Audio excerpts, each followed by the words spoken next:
আজকে যেটা পড়বো সেটা হচ্ছে অ্যাকচুয়ালি সেল ডিভিশন, যেটাকে আমরা বলে থাকি দেখবে কোষ বিভাজন। সেল ডিভিশন বলতে যেটা বোঝানো হয় সেটা হচ্ছে যে আমাদের দেহ যেটা থাকে সেটা হচ্ছে অ্যাকচুয়ালি দেখো সেল দিয়ে তৈরি হয়, কোষ দিয়ে তৈরি হয়।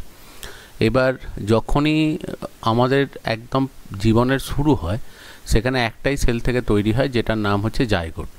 এবং যে কোনো অ্যানিম্যাল বা প্লান্ট যেগুলোকে আমরা খালি চোখে দেখতে পাচ্ছি তারা সবাই অ্যাকচুয়ালি মাল্টিসেলুলার, অনেক কটা করে সেল তাদের দেহের মধ্যে থাকছে, কিন্তু তাদের লাইফ স্টার্ট হয় একটাই সেল থেকে যেটাকে বলা হচ্ছে জাইগোট। এবার সেখান থেকে অ্যাকচুয়ালি ডিভিশনের থ্রু দিয়ে, সেল ডিভিশনের থ্রু দিয়ে তারা অ্যাকচুয়ালি যে স্ট্রাকচার যেটা তারা এক্সিস্ট করছে, যে স্ট্রাকচার নিয়ে তারা অ্যাকচুয়ালি বেঁচে রয়েছে, সেই স্ট্রাকচারটা তারা লাভ করে। এবার সেল ডিভিশন একটা প্রসেস, যে প্রসেসের থ্রু দিয়ে একটা সেল থেকে কনস্ট্যান্টলি ডিভাইড করে একটা মাল্টিসেলুলার যে স্ট্রাকচার, একটা বহুকোষী যে গঠন, সেটাকে তারা তৈরি করছে। তো এটাই অ্যাকচুয়ালি সেল ডিভিশন বলা হয়। এবার সেল ডিভিশন যখনই আমরা পড়তে যাই সেখানে সেল ডিভিশনেতে যেটা বলা হয় যে একটা সেল সেটা ডিভাইড করে দেখো দুটো সেল তৈরি করছে। এবার যে সেলটা থেকে এটা ডিভাইড করতে স্টার্ট করে সেই সেলটাকে অ্যাকচুয়ালি বলা হয় সেটা হচ্ছে মাদার সেল, বা যেটাকে বলা হয় অ্যাকচুয়ালি মাতৃকোষ। এখান থেকে যে দুটো সেল তৈরি হলো এদেরকে অ্যাকচুয়ালি বলা হয় সেটা হচ্ছে ডটার সেল, বা যেটাকে বলা হয় অপত্য কোষ। এবার সেখান থেকে আবার কিন্তু ফার্দার ডিভাইড করে আবার নতুন সেল সেখানে তৈরি হবে। যখনই কোনো সেল তৈরি হতে যায় সবার প্রথম যেটা হয় সেটা হচ্ছে সেলের দেখো যেটা নিউক্লিয়াস, এই নিউক্লিয়াসটা প্রথম ডিভাইড করে দুটো ভাগে ভাগ হয়, এবং সেই দুটো নিউক্লিয়াস যখন দুদিকে সরে যায় তখন দুটো নিউক্লিয়াসের রেসপেক্টে সাইটোপ্লাজমগুলো দেখো ভাগ হয়ে দুটো আলাদা হয়ে যায়। তো এই ঘটনাটা যখনই ঘটছে তখনই এই ঘটনাটার দুটো ফেজ রয়েছে, একটা হচ্ছে নিউক্লিয়াস ডিভিশন, নিউক্লিয়াস ডিভিশনটাকে বলা হয় ক্যারিওকাইনেসিস, আর সাইটোপ্লাজমিক ডিভিশনটাকে বলা হয় সাইটোকাইনেসিস। তাহলে যখনই ডিভিশনের পথে যাচ্ছে সবার প্রথম নিউক্লিয়াস যেটা থাকে, নিউক্লিয়াসের ভেতরেতে ডিএনএ থাকে। সবার ফার্স্টে ডিএনএ যেটা, সেই ডিএনএটা দ্বিগুণ হয়, ডবল হয়। কারণ অ্যাকচুয়ালি দেখো এইখানে যে ডিএনএটা থাকে ডাইরেক্টলি সেটা যদি দুজনকার মধ্যে ডিস্ট্রিবিউট হয়ে যায় তাহলে ডিএনএর অ্যামাউন্ট কমে যাবে, নিউক্লিয়াস ছোট আকৃতির হয়ে যাবে। আর আমরা জানি যে ডিএনএ যেটা থাকে সেই ডিএনএ থেকেই অ্যাকচুয়ালি আরএনএ বলে একটা মলিকিউল তৈরি হয় এবং সেখান থেকে একটা প্রোটিন তৈরি হয়। সেই প্রোটিন যেগুলো দেহের মধ্যে আমাদের তৈরি হচ্ছে, এরকম ডিএনএ থেকে প্রচুর আরএনএ তৈরি হয়, প্রচুর প্রোটিন সেখানে কিন্তু সিনথেসিস হয়। এবার সেই প্রোটিনগুলো থেকেই আমাদের যে ক্যারেক্টারস বা যে আমাদের যে বৈশিষ্ট্যগুলো রয়েছে সেগুলো সমস্ত এক্সপ্রেস হয়, বা আমাদের সেই বৈশিষ্ট্যগুলোর বহিঃপ্রকাশ হয়। এবার যদি ডিএনএর অ্যামাউন্ট কমে কমে যায় তাহলে অ্যাকচুয়ালি আমাদের যে সেলগুলো তৈরি হবে সেই সেলগুলো কখনোই কিন্তু নর্মাল তৈরি হবে না, সব কিন্তু অ্যাবনর্মাল সেল তৈরি হবে। তো সেই কারণেই যখনই ডিভিশনের পথে যায় সবার ফার্স্টেতে ডিএনএটা অ্যাকচুয়ালি কপি হয়, ডিএনএটা সংখ্যায় বাড়ে। তার সাথে সাথে দেখো সাইটোপ্লাজম যেটা সেলের ভেতর থাকে, সেই সাইটোপ্লাজম এবং সেল অর্গানেলি সেগুলোও কিন্তু অ্যামাউন্টে বাড়ে। তারপর নিউক্লিয়াসটা সেপারেট হচ্ছে এবং নিউক্লিয়াসের রেসপেক্টে সাইটোপ্লাজমটা সেপারেট হচ্ছে এবং দুজন আলাদা হচ্ছে। তো এইভাবেই অ্যাকচুয়ালি সেল ডিভিশন যে প্রসেসটা সেই প্রসেসটা চলে, এবং যেখান থেকে সেলটা ডিভাইড করতে স্টার্ট করে সেটাকে বলে মাদার সেল, আর পরের সেলগুলোকে অ্যাকচুয়ালি বলা হয় ডটার সেল। এবং এই রকম করেই দেখো সেলটা ডিভাইড করছে। তাহলে এটাই অ্যাকচুয়ালি বলা হচ্ছে সেল ডিভিশন। এবার সেল ডিভিশনের যখন ঘটে তখন কিছু কেমিক্যাল আছে যে কেমিক্যালগুলো অ্যাকচুয়ালি সেল ডিভিশনকে স্টিমুলেট করে। তো আমাদের দেহেতে দেখা যায় যে সাইটোকাইন, লিম্ফোকাইন বা স্টেরয়েড কিছু কেমিক্যাল আছে যারা কি করে যে সেল ডিভিশন রেটকে স্টিমুলেট করে। যেমন দেখবে যে কোনো জায়গা হাত বা পা কোনো জায়গায় কেটে গেলে দেখবে নর্মালি হয়তো সেখানে অত বেশি সেল ডিভিশন হচ্ছে না, কিন্তু যেই কেটে যায় সেখানকার বেশ কিছু সেল নষ্ট হয়। সেই জায়গাটা দেখা যায় যে আশপাশের সেলগুলো যে জায়গাটা কেটে গেছে তাকে কিছু কেমিক্যাল সিক্রেট করে, এবং সেই কেমিক্যাল সিক্রেট করে যে জায়গাটা কেটে গেছে সেই জায়গার সেলগুলোকে স্টিমুলেট করে যাতে তারা দ্রুত ডিভাইড করে অ্যাকচুয়ালি মানে ওই যে জায়গাটা কেটে গেছে সেই জায়গাটাকে রিপেয়ার করে নেয়। তো ওই ধরনের কেমিক্যালগুলোকে অ্যাকচুয়ালি বলা হয় সাইটোকাইন বা লিম্ফোকাইন।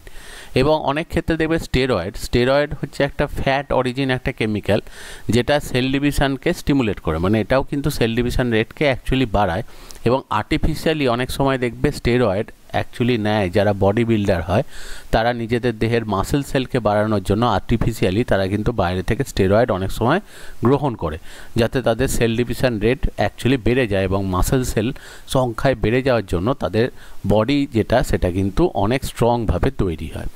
তো অ্যাকচুয়ালি দেখো, তার মানে মাইটোজেন হচ্ছে কিছু কেমিক্যাল, যে কেমিক্যালগুলো অ্যাকচুয়ালি সেল ডিভিশন যেটা ঘটছে, যে সেল ডিভিশন রেটকে সেটা ইনক্রিজ করছে, সেল ডিভিশন রেটকে বাড়াচ্ছে। ঠিক সেরকমই দেখা যায়, ঠিক এর রিভার্স কাজ করে মাইটোটিক পয়জন। অ্যাকচুয়ালি কিছু কেমিক্যাল এমন আছে যেগুলো ন্যাচারালিও বডির মধ্যে তৈরি হয়, আবার সেগুলো দেখা যায় আর্টিফিশিয়ালও তৈরি করা হয়, সেটাকে বলা হয় mitotic poison. Mitotic poison actually কী করে, যেমন দেখো যে সায়ানাইড, কলচিসিন, অ্যাজাইড, এরকম বেশ কিছু অ্যাকচুয়ালি কেমিক্যাল আছে, যে কেমিক্যালগুলো, যেমন কলচিসিন একটা খুব পপুলার কেমিক্যাল।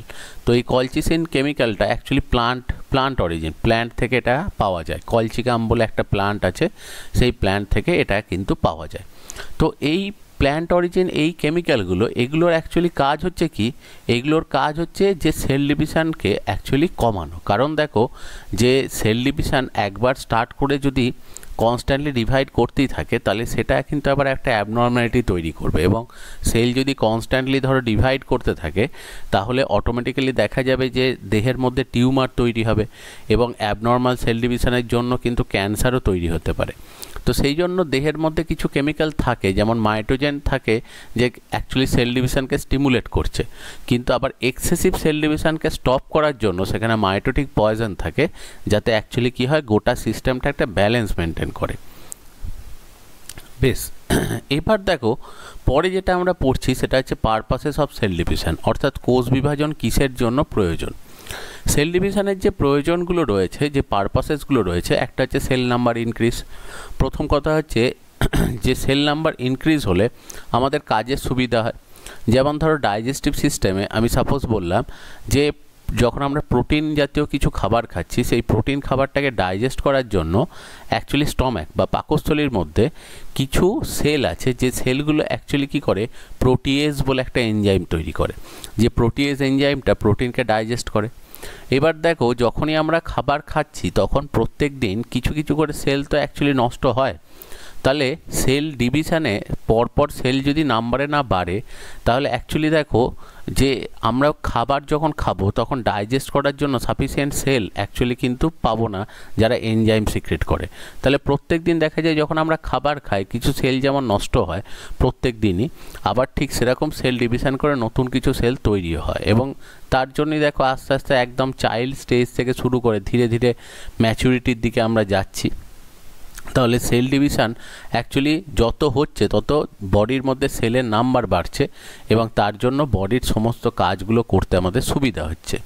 অন্যদিকে সেল ডিভিশনের থ্রু দিয়ে উন্ড রিপেয়ার, যে আমাদের কোথাও কেটে গেলে সেটা রিপেয়ার হচ্ছে। রিপ্রোডাকশান, দেখবে অ্যাকচুয়ালি যে মানে ব্যাকটেরিয়া যারা ইউনিসেলুলার বা অ্যামিবা, এদের ক্ষেত্রে কি হয়, জাস্ট একটা সেল ডিভাইড করে গেলেই নতুন অর্গানিজম তৈরি হয়ে যায়। মানে ধরো একটা অ্যামিবা রয়েছে, এটা জাস্ট ডিভাইড করে গেলেই দেখো সেখান থেকে দুটো অ্যামিবা, আবার সেই অ্যামিবা দুটো যখনই ডিভাইড করবে সেখান থেকে দেখো অ্যাকচুয়ালি 4টে অ্যামিবা তৈরি হয়ে যাবে। তাহলে এইভাবে জাস্ট সেল ডিভিশনের থ্রু দিয়ে এরা কিন্তু রিপ্রোডিউস করছে, এরা কিন্তু সংখ্যায় বাড়ছে। তো সুতরাং রিপ্রোডাকশানের জন্য কিন্তু সেল ডিভিশন খুব দরকার। Heredity, actually generation after generation যে ক্যারেক্টারগুলো যায়, সেই ক্যারেক্টারগুলো নিয়ে যাওয়ার জন্য কিন্তু অ্যাকচুয়ালি রিপ্রোডাকশান মানে সেল ডিভিশন খুব দরকার। কারণ দেখবে উন্নত জীব, অ্যাডভান্স অর্গানিজমের ক্ষেত্রে সেক্সুয়াল রিপ্রোডাকশান হয়, এবং সেখানে মিওসিস সেল ডিভিশন বলে একটা স্পেশাল সেল ডিভিশন হয়। যে মিওসিস সেল ডিভিশন আমরা পরে পড়বো, দেখবে যে মিওসিস সেল ডিভিশনেতে যেটা হয় সেটা হচ্ছে স্পার্ম আর ওভা তৈরি হয়। এবার এই স্পার্ম আর ওভা যখন যুক্ত হয় তখন কিন্তু দেখা যায় যে সেখান থেকে যে অর্গানিজমটা তৈরি হচ্ছে, যে চাইল্ডটা তৈরি হচ্ছে, তার 50% ক্যারেক্টার অ্যাকচুয়ালি মায়ের মতো হয়, আর 50% ক্যারেক্টার বাবার মতো হয়। তার মানে অ্যাকচুয়ালি দেখো যে আগেকার জেনারেশান বা আগেকার যে পেরেন্ট অর্গানিজম যারা রয়েছে বা জনিত্রী জীব যারা রয়েছে, তাদের কিছু করে ক্যারেক্টার্স অ্যাকচুয়ালি কিন্তু নেক্সট জীব, যে অফস্প্রিং যেটাকে অ্যাকচুয়ালি বলা হয় সন্তান, তাদের মধ্যে থেকে যাচ্ছে, এবং জেনারেশান আফটার জেনারেশান সেই ক্যারেক্টারগুলো কিন্তু প্রোপাগেট করছে, যাচ্ছে। এবং তার সাথে সাথে হচ্ছে গ্রোথ। দেখবে অবশ্যই খুব একটা ইম্পর্ট্যান্ট জিনিস, কারণ সেল ডিভিশনের জন্যই দেখবে আস্তে আস্তে সেল ডিভাইড করছে বলে যে প্ল্যান্ট যেগুলো রয়েছে সেগুলো যত সময় যাচ্ছে আস্তে আস্তে তারা কিন্তু আকৃতিতে বাড়ছে এবং ছোট একটা চারা গাছ থেকে বড় আকৃতির একটা গাছ সেখানে তৈরি হচ্ছে। তাহলে এগুলোই সমস্ত হচ্ছে অ্যাকচুয়ালি সেল ডিভিশনের দেখো পারপাস। এরপর যেটা আসছি সেটা হচ্ছে ডিউরেশন অফ সেল ডিভিশন বা ডিউরেশন অফ সেল সাইকেল।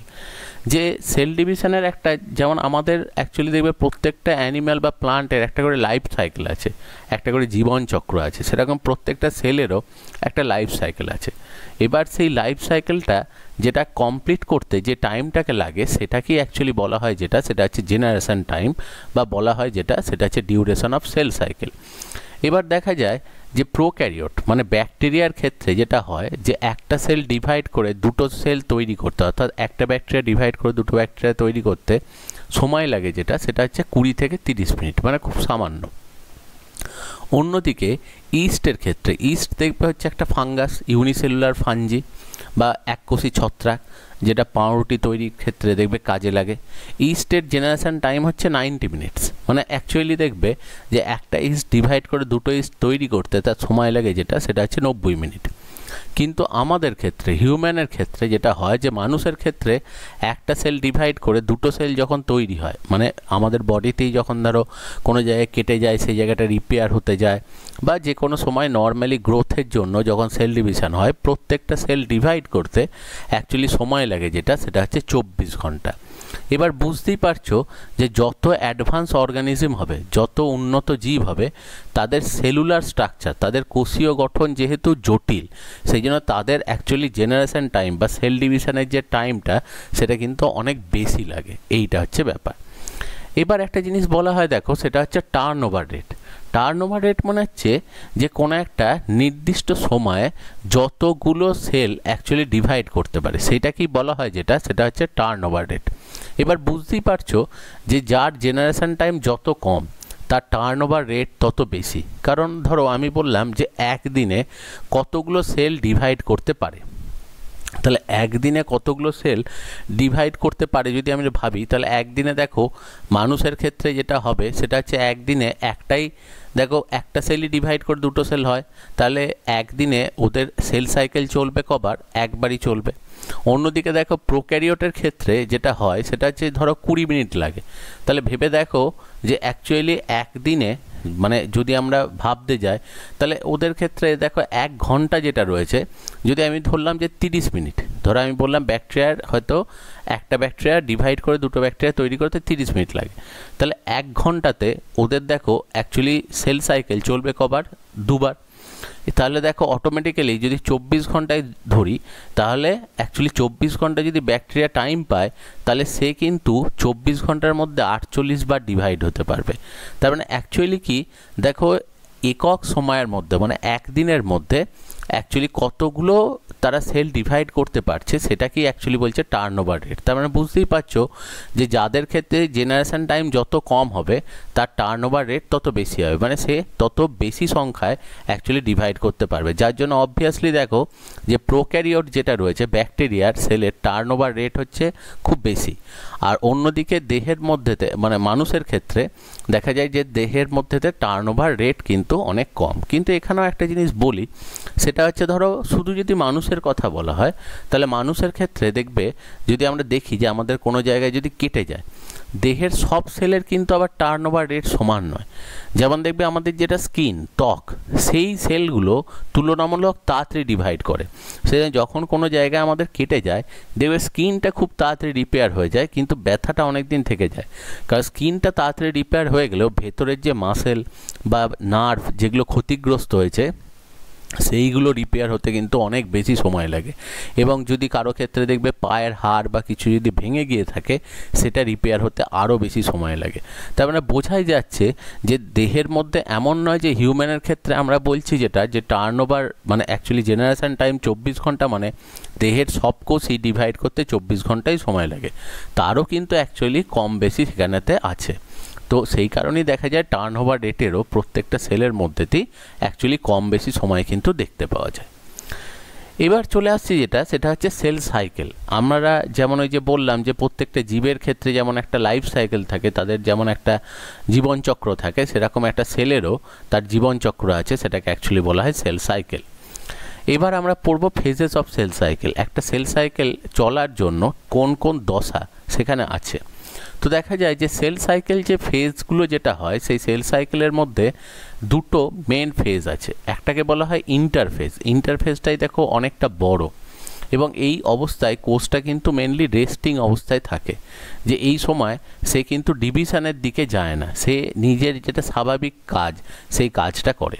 আর একটা ফেজ আছে দেখো, যেটাকে বলা হচ্ছে মাইটোটিক ফেজ, যে সময়টাতে সেই সেলটা অ্যাকচুয়ালি ডিভাইড করছে। তাহলে মেনলি দেখো দুটো টাইম স্প্যান রয়েছে, একটা রয়েছে ইন্টারফেজ আর একটা রয়েছে মাইটোটিক ফেজ। এবার ইন্টারফেজটাতে সেল যেটা কাজ করার সেই কাজটা করে। আমি বললাম সাপোজ হয়তো দেখা যাচ্ছে যে কোনো একটা সেল যেটা কাজ করার, ধরো আমি বললাম যে লিফ, পাতা, যেটা পাতার একটা সেল আছে, যে পাতার যে সেলগুলো আছে তাদের নর্মাল কাজ হচ্ছে কি ফটোসিনথেসিস করা। তাহলে ওই সেলটা যখন অ্যাকচুয়ালি ইন্টারফেজ স্টেজেতে আছে, এই সময়টাতেই সে কিন্তু বেশি থাকে। তো ইন্টারফেজ টাইমে যখন আছে সে তখন ফটোসিনথেসিস করছে। যখনই সে অ্যাকচুয়ালি মাইটোটিক ফেজে ঢুকবে, মানে যখনই তার দরকার হবে ওই সেলটা ডিভাইড করে আর একটা নতুন সেল তৈরি করার, যাতে আরও বেশি ফটোসিনথেসিস হতে পারে। সেই জন্যই তো গাছ দেখো আস্তে আস্তে যখন বাড়ে তখন তার নাম্বার অফ লিভস বাড়ে, পাতার সংখ্যা বাড়ে। আবার দেখবে প্রথম যখন পাতাটা তৈরি হয় তখন খুব ছোট আকৃতির হয়, যত সময় যায় পাতার আকৃতিটা আস্তে আস্তে বাড়তে থাকে।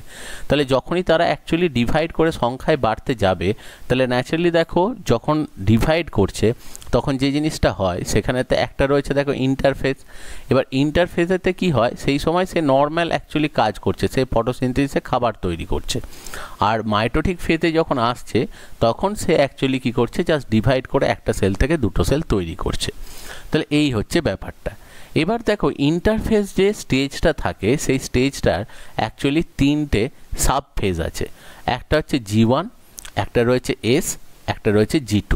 দেখো তিনটে উপদশা আছে, একটা হচ্ছে G1 উপদশা, একটাকে বলা হয় S উপদশা, আর একটাকে বলা হয় G2 উপদশা। অ্যাকচুয়ালি G1 বলতে যেটা বোঝানো হয় সেটা হচ্ছে গ্যাপ 1 ফেজ। S স্টেজ যেটা সেটা হচ্ছে সিনথেসিস ফেজ, আর G2 যেটা সেটাকে অ্যাকচুয়ালি বলা হয় গ্যাপ 2 ফেজ। এরপর হচ্ছে যেটা সেটা হচ্ছে মাইটোটিক ফেজ। এবার দেখো যে কোনো সময় যখনই সেলটা ডিভাইড করতে যায়, ডিভিশনের সময় সবথেকে ইম্পর্ট্যান্ট ঘটনা যেটা আমি বললাম দেখো, সেটা হচ্ছে নিউক্লিয়াসের ভেতরে যে ডিএনএটা থাকে সেই ডিএনএটাকে দ্বিগুণিত হতে হয়। তো সবার প্রথম সেই জন্য ডিএনএটা দ্বিগুণিত হওয়াটা কিন্তু সেল ডিভিশনের একটা খুব ইম্পর্ট্যান্ট জিনিস, যেটাই হয় কোথায়, সেটা হচ্ছে ইন্টারফেজ। অ্যাকচুয়ালি ইন্টারফেজ স্টেজটা যখন চলে তখন বাইরে থেকে মাইক্রোস্কোপে সেল ডিভিশনের কোনো কিছুই কিন্তু দেখতে পাওয়া যায় না, তখন জাস্ট দেখা যায় যে সেলটার নর্মাল যেটা কাজ সেটাই সে করছে, কিন্তু ভেতরে ভেতরে সে কিন্তু ডিভিশনের জন্য প্রিপেয়ার হয়। এবং যখনই অ্যাকচুয়ালি মাইটোটিক ফেজে আসে সেটা বাইরে থেকে আমরা অবজার্ভ করতে পারি, এবং মাইটোটিক ফেজ যখন চলে তখন কিন্তু সে শুধুমাত্র সেল ডিভিশন করে, তার নর্মাল ফাংশনটা কিন্তু স্টপ করে দেয়। অর্থাৎ যে সেলটা অ্যাকচুয়ালি ফটোসিনথেসিস করে সে যখন ডিভিশন করে, যে অল্প সময়ের জন্য সে ডিভিশনাল ফেজেতে যাচ্ছে, ধরো আমি বললাম যদি 24 ঘন্টা তার এই গোটা সাইকেলটা কমপ্লিট করতে লাগে, এই ডিভিশনাল ফেজটা তার খুব কম সময় লাগে, দেখা যায় 1 থেকে 1.5 ঘন্টা সময় লাগে, বাকি সময়টা কিন্তু অ্যাকচুয়ালি ইন্টারফেজ স্টেজেতেই থাকে। তার মানে দেখো যে সেই যে 1 থেকে 1.5 ঘন্টা যখন সে ডিভিশনাল ফেজে যাচ্ছে তখন সে কিন্তু ফটোসিনথেসিসটাকে স্টপ করে দেবে, তখন কিন্তু তার মধ্যে আর ফটোসিনথেসিস কিন্তু হবে না। এবার দেখো যে যখনই এই ইন্টারফেজটা রয়েছে, ইন্টারফেজ স্টেজেতে দেখো প্রথম রয়েছে G1 ফেজ, তারপর রয়েছে S ফেজ, তারপর রয়েছে G2 ফেজ। অ্যাকচুয়ালি দেখো এখানকার একটা ইম্পর্টেন্ট ফেজ হচ্ছে কি, সেটা হচ্ছে ডিএনএ অ্যাকচুয়ালি রেপ্লিকেশন বলে, ডিএনএ দ্বিগুণিত হওয়া, যে ডিএনএর যে কন্টেন্টটা আছে সেই ডিএনএর কন্টেন্টটা বাড়া। তো যখনই এই G1 ফেজ হয়, গ্যাপ 1 ফেজটাকে দেখে মনে হয় যে এই সময় সেলটা বোধহয় কিছু করছে না, কিন্তু তা কিন্তু নয়। যে সেলটা অ্যাকচুয়ালি যেটা করে সেটা হচ্ছে যখনই ধরো অ্যাকচুয়ালি ডিএনএটা কপি হতে যাবে, মানে একটা ডিএনএ থেকে সেকেন্ড আর একটা ডিএনএ তৈরি হতে যাবে, তাহলে অ্যাকচুয়ালি ডিএনএর যে ইউনিট সেগুলোকে বলা হয় যেটা সেটা হচ্ছে নিউক্লিওটাইড, সেগুলো অ্যাকচুয়ালি কোথা থেকে পাওয়া যায়, সেটা হচ্ছে খাবার থেকে পাওয়া যায়। যে যখনই আমরা ধরো কোনো একটা প্ল্যান্ট প্রোডাক্ট খাচ্ছি, তাহলে প্ল্যান্ট প্রোডাক্ট যখনই আমরা খাচ্ছি, তাহলে সেই প্ল্যান্টের সেলের ভেতরেও তো ডিএনএ আছে।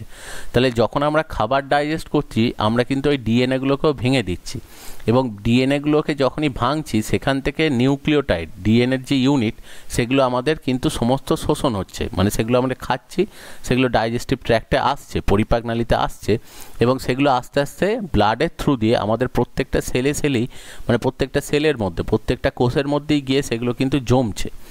এবার অ্যাকচুয়ালি G1 ফেজটাতে যেটা হয়, সেটা হচ্ছে যে ডিএনএ রেপ্লিকেশনের জন্য বেশ কিছু এনজাইম দরকার হয়, বেশ কিছু উৎসেচক দরকার হয়। সেই সমস্ত এনজাইমগুলো অ্যাকচুয়ালি সিনথেসিস হয় কোথায়, সেটা হচ্ছে G1 স্টেজে। এবং ব্লাড থেকে যখনই ওই ব্লাডের মধ্যে দিয়ে নিউক্লিওটাইডগুলো, মানে ডিএনএর যে ইউনিটগুলো, সেগুলো যখন যায়, তখন সেল এই G1 স্টেজটাতেই কী করে, আস্তে আস্তে ওই নিউক্লিওটাইডগুলোকে সেলের ভেতরে ঢুকিয়ে নেয়, ঠিক আছে। এবং তার সাথে সাথে এই এস ফেজ, অর্থাৎ ডিএনএ রেপ্লিকেশান, এই ফেজটাতে প্রচুর পরিমাণে শক্তির দরকার লাগে। সেই জন্য এই সময় এই G1 ফেজেতেই সেল যেটা করে, সেটা হচ্ছে প্রচুর পরিমাণে গ্লুকোজ সে অ্যাকচুয়ালি ব্লাড থেকে নিয়ে এসে নিজের মধ্যে স্টোর করে। তার মানে G1 ফেজটা হচ্ছে অ্যাকচুয়ালি দেখো একটা প্রিপারেটরি ফেজ, অর্থাৎ এস ফেজেতে যাওয়ার জন্য যাবতীয় যা এনজাইম দরকার, যাবতীয় যা শক্তির দরকার, যাবতীয় যা নিউক্লিওটাইডের দরকার, সব কিছু কিন্তু G1 ফেজেতে আস্তে আস্তে সেলের মধ্যে জমা হচ্ছে। যখন দেখা যায় যে সব কিছু জিনিস সাফিসিয়েন্ট পরিমাণে জমা হয়ে গেল, যে যতটা দরকার ততটা জমা হয়ে গেল, তখন G1 ফেজ থেকে অ্যাকচুয়ালি সেলটা ঢুকবে কোথায়, এস ফেজে। এবং এস ফেজে গিয়ে যে ডিএনএটা রয়েছে, সেই ডিএনএটাকে একদম পুরো জেরক্স কপির মতো একটা কপি করে ফেলবে। তাহলে এখন তার দেহের মধ্যে হয়ে গেল কি, দুটো ডিএনএ। এইবার যেটা হয় সেটা হচ্ছে G2 ফেজ যেটা হয়, সেই G2 ফেজেতে অ্যাকচুয়ালি ক্রস চেকিং হয়। অর্থাৎ এই যে ডিএনএটা থেকে আর একটা ডিএনএ কপি যেটা তৈরি হয়েছে, সেই ডিএনএটার ক্রস চেকিং হয় যে সেখানকার মধ্যে কোনো ভুল ত্রুটি কিছু আছে কিনা। কারণ যদি কোনো ভুল ত্রুটি থেকে যায়, তাহলে নেক্সট যে সেলগুলো তৈরি হবে, সেই সেলগুলো কিন্তু অ্যাকচুয়ালি অ্যাবনর্মাল সেল তৈরি হবে। তো সেই জন্য সেগুলোকে পুরোপুরি চেক করে, এবং এই চেক করাটাকে অ্যাকচুয়ালি বলা হয় যেটা, সেটা হচ্ছে ডিএনএ প্রুফ রিডিং। তো G2 ফেজেতে যেটা হয়, সেটা হচ্ছে ডিএনএর প্রুফ রিডিং হয়। এবং তার সাথে সাথে অ্যাকচুয়ালি দেখো এই এস ফেজটা চলার পর দেখা যায় যে যাবতীয় যা শক্তি, যেটুকু G1 স্টেজেতে অ্যাকচুয়ালি গ্রহণ করেছিল বা সেলটা পেয়েছিল, সব শক্তিগুলোই কিন্তু শেষ হয়ে যায়। সেই জন্য G2 ফেজেতে এর পাশে পাশে আরও কিছু শক্তি গ্যাদার করার জন্য ব্লাড থেকে কিছু গ্লুকোজ নেয়, যাতে আরও শক্তি পায়। কারণ এর পরের ডিভিশনাল ফেজগুলোতে যেতে গেলে সেখানেও প্রচুর শক্তি লাগে। এবং তার সাথে সাথে এই ডিভিশনাল ফেজে যখন যাবে, অর্থাৎ মাইটোটিক ফেজেতে যখন যাবে, তখন কিন্তু সেখানে তো প্রচুর এনজাইম দরকার লাগে, যাতে এই কাজগুলো সমস্ত হতে পারে। তো সেই এনজাইমগুলো সিনথেসিসের কাজ যেটা, সেটা এই G2 ফেজেতেই হবে। এবং G2 ফেজের সমস্ত কাজ মিটলে প্রথম যেটা হবে দেখো, সেটা হচ্ছে অ্যাকচুয়ালি ক্যারিওকাইনেসিস। এই মাইটোসিসের সবার প্রথম হয় ক্যারিওকাইনেসিস। ক্যারিওকাইনেসিস যেটা হয়, সেটা হচ্ছে নিউক্লিয়াস ডিভিশন হয়। সবার প্রথম নিউক্লিয়াস যেটা, এটা ডিভাইড করে একটা থেকে দুটো তৈরি হয়। তারপর যেটা হয় সেটা হচ্ছে সাইটোকাইনেসিস। সাইটোকাইনেসিসে যে জিনিসটা হয় সেটা হচ্ছে দেখবে যে সাইটোপ্লাজম যেটা রয়েছে, সেই সাইটোপ্লাজমটা দুভাগে ভাগ হয়ে যায়, এবং সাইটোপ্লাজমটা দুভাগে ভাগ হয়ে দুটো আলাদা সেল তৈরি করে। তাহলে এইভাবেই দেখো অ্যাকচুয়ালি সেল সাইকেল যে ফেজটা, সেই সেল সাইকেল ফেজটা কিন্তু চলছে। এখানে দেখো আর একটা টাইপের ডিভিশন দেখানো হয়েছে, যেটাকে বলছে মিওসিস ডিভিশন। এটা আমরা নেক্সট দিন পড়বো, জাস্ট একটু দেখে নাও যে এখানেতে যেটা হয় সেটা হচ্ছে একটা সেল থেকে ডিভাইড করে চারটে সেল তৈরি হয়। এবং এই ডিভিশনটার সময় একটা ঘটনা ঘটে, সেটা হচ্ছে ডিএনএর পার্ট এক্সচেঞ্জ হয়, যেটাকে অ্যাকচুয়ালি বলা হয় ক্রসিং ওভার। এই ক্রসিং ওভার সম্পর্কেও আমরা দেখবে পরে পড়বো যে এই পদ্ধতিটা অ্যাকচুয়ালি গ্যামেট তৈরির জন্য ব্যবহার হয়। এবার এইটা অ্যাকচুয়ালি মাইটোসিস সেল ডিভিশনের ক্ষেত্রে হয়, আর এটা meiosis cell division. Mitosis cell ডিভিশনে যেটা হয় সেটা হচ্ছে একটা সেল থেকে অ্যাকচুয়ালি দুটো সেল তৈরি হয়, কিন্তু মিওসিস ডিভিশনে যেটা হয় সেটা হচ্ছে একটা সেল থেকে চারটে সেল তৈরি হয়, ঠিক আছে। আর একটা জিনিস একটু জাস্ট জেনে রাখো যে মাইটোসিস সেল ডিভিশনে কিন্তু এরকম ডিএনএর পার্টের এক্সচেঞ্জ কিছু হয় না, এটাকে অ্যাকচুয়ালি বলা হয় ক্রসিং ওভার। এই ক্রসিং ওভার বলে কোনো জিনিস মাইটোসিসে হয় না, কিন্তু মিওসিসেতে এই ক্রসিং ওভার বলে জিনিসটা হয়। এবার যখন আমরা সেল সাইকেলটাকে স্টাডি করতে গেলাম, সেল সাইকেলটার মধ্যে তাহলে দেখো যেটা পেলাম ইন্টারফেজ স্টেজ, তার মধ্যে 3টে স্টেজ G1 S G2, এবং সেল সাইকেলের সেকেন্ড ফেজ হচ্ছে মাইটোটিক ফেজ। সেখানকার মধ্যে প্রথম আসছে ক্যারিওকাইনেসিস, যেটা নিউক্লিয়াস ডিভিশন। তার 4টে ফেজ আছে, একটাকে বলছে প্রোফেজ, একটাকে বলছে মেটাফেজ, একটাকে বলছে অ্যানাফেজ, আর ফোর্থ হচ্ছে টেলোফেজ। এই 4টে ফেজ নিয়ে এটা তৈরি। আর যখন ক্যারিওকাইনেসিস হয়ে যায়, নেক্সট ফেজে যেটা হয় সেটা হচ্ছে সাইটোকাইনেসিস। তাহলে এই কটা ফেজ নিয়ে অ্যাকচুয়ালি তৈরি হচ্ছে যেটা, সেটা হচ্ছে সেল ডিভিশন। এবার সবার প্রথম যেটা আসছে আমরা, সেটা হচ্ছে ইন্টারফেজ। ইন্টারফেজ যেটা রয়েছে তারই আরও কতগুলো নাম আছে, সেটাকে বলা হয় রেস্টিং ফেজ। কারণ এই সময় দেখো সেলটা ডিভাইড করছে না, সে ভেতরে ভেতরে প্রিপেয়ার হচ্ছে সেল ডিভিশনের জন্য, কিন্তু বাইরে থেকে যেহেতু দেখতে পাচ্ছি না, সেই জন্য ওটাকে বলছে রেস্টিং ফেজ। বা বলা হয় মেটাবলিক ফেজ। কারণ মেটাবলিক ফেজ এই জন্য বলে, কারণ এই সময় সেলটা তার নিজের যেটা কাজ সেটা সে করছে। যেমন ওই যে বলছিলাম যে পাতার যদি সেল হয়, সেই সময় সে কিন্তু ফটোসিনথেসিস করছে। তো সেই জন্যই এই স্টেজটাকে অ্যাকচুয়ালি মেটাবলিক ফেজ বলা হয়। এবার একটুখানি দেখো একটা সেল সাইকেল স্টেজের এখানে মোটামুটি টাইম স্প্যানটা দিয়েছে। যে সবার প্রথম যেটা রয়েছে দেখো, এইটা হচ্ছে গোটাটাই ইন্টারফেজ, আর এইটা হচ্ছে দেখো অ্যাকচুয়ালি মাইটোটিক ফেজ। তো ইন্টারফেজের মধ্যে যেটা দেখাচ্ছে যে প্রথমেই আসছে G1 ফেজ। G1 ফেজটা মোটামুটি 8 থেকে 10 ঘন্টা ধরে চলে, মানে এইটা সব থেকে দেখো লম্বা। তারপর যেটা রয়েছে এস ফেজটা মোটামুটি 6 থেকে 8 ঘন্টা চলে। আর দেখো G2 ফেজ যেটা রয়েছে সেটা মোটামুটি 4 থেকে অ্যাকচুয়ালি 6 ঘন্টা এটা চলছে। এই হচ্ছে ব্যাপারটা। তাহলে এই টাইম স্প্যানটা সবসময় আমরা যে কোনো একটা সেলের মধ্যেতে কনস্ট্যান্টলি কিন্তু দেখতে পাই।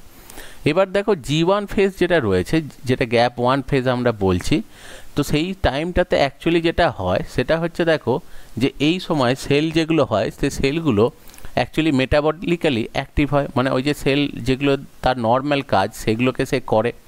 সেকেন্ড হচ্ছে ডুপ্লিকেট অর্গানেলিস, যে এই সময় তার সমস্ত যে সেলের ভেতরে যে কোষীয় অঙ্গাণুগুলো থাকে সেগুলো আস্তে আস্তে বাড়তে থাকে।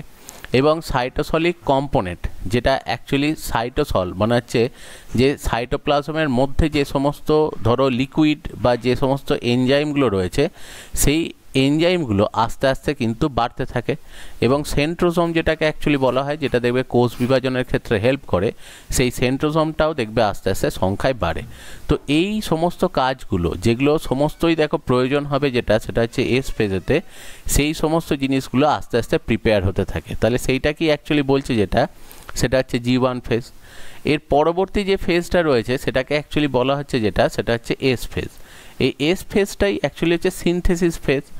এই ফেজটাতে যেটা হয় সেটা হচ্ছে একটা ডিএনএ থেকে আর একটা ডিএনএ তৈরি হয়, অর্থাৎ ডিএনএ রেপ্লিকেশন যে স্টেজটা সেটা অ্যাকচুয়ালি হয় এই এস ফেজেতে।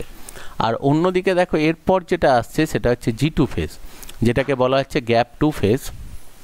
এই স্টেজটাতে একটু আগেই বললাম দেখবে যে এই ডিএনএ রেপ্লিকেশনের পর এটাকে ক্রস চেকিং করে এবং নেক্সট স্টেজে যাওয়ার জন্য প্রিপারেশান নেয়।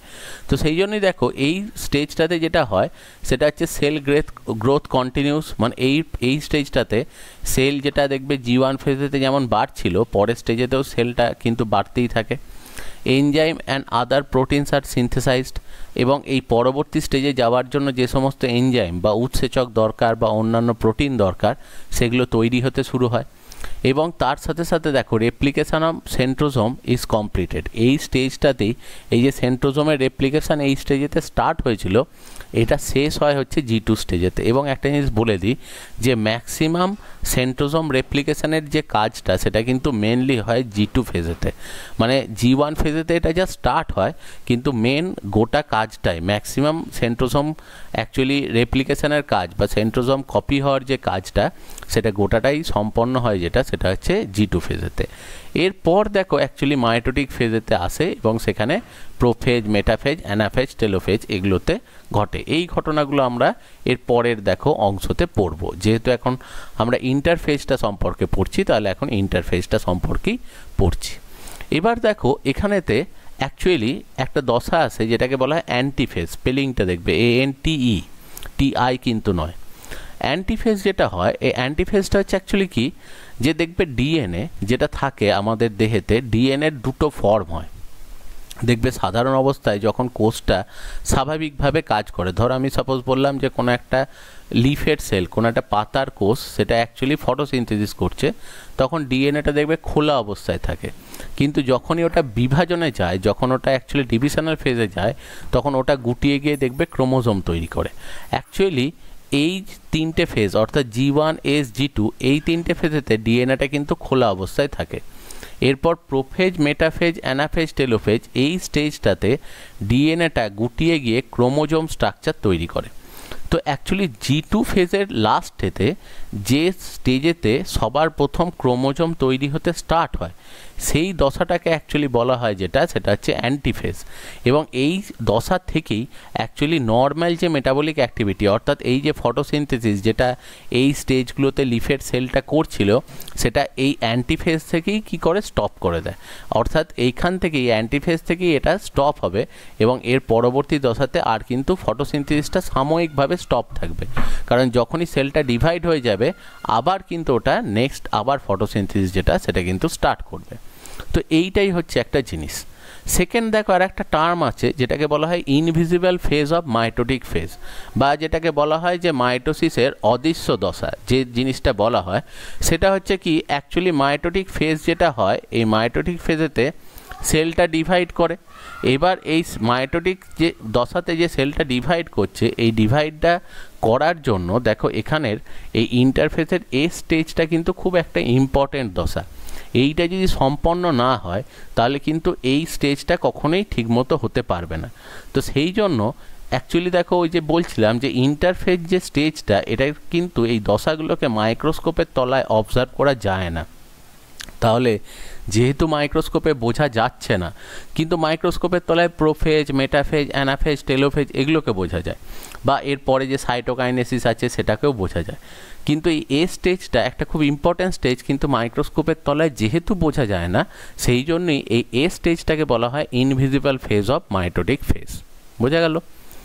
এবার আরেকটা জিনিস আছে যেটা হচ্ছে যে দেহের মধ্যে সব সেল তো কনস্ট্যান্টলি ডিভাইড যে করেই যাচ্ছে তা তো নয়। যে দেহের মধ্যে দেখা যায় যে ম্যাক্সিমাম সেলগুলি যে এই সেল ডিভিশনের পথে কোথাও একটা জায়গায় চুপচাপ বসে থাকে, মানে আটকে থাকে।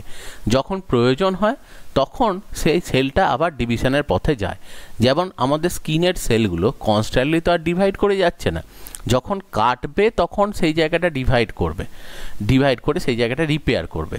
তাহলে কোনো একটা স্টেজেতে নিশ্চয়ই ওই সেলটা এসে রেস্টিং কন্ডিশনে চুপচাপ বসে থাকে।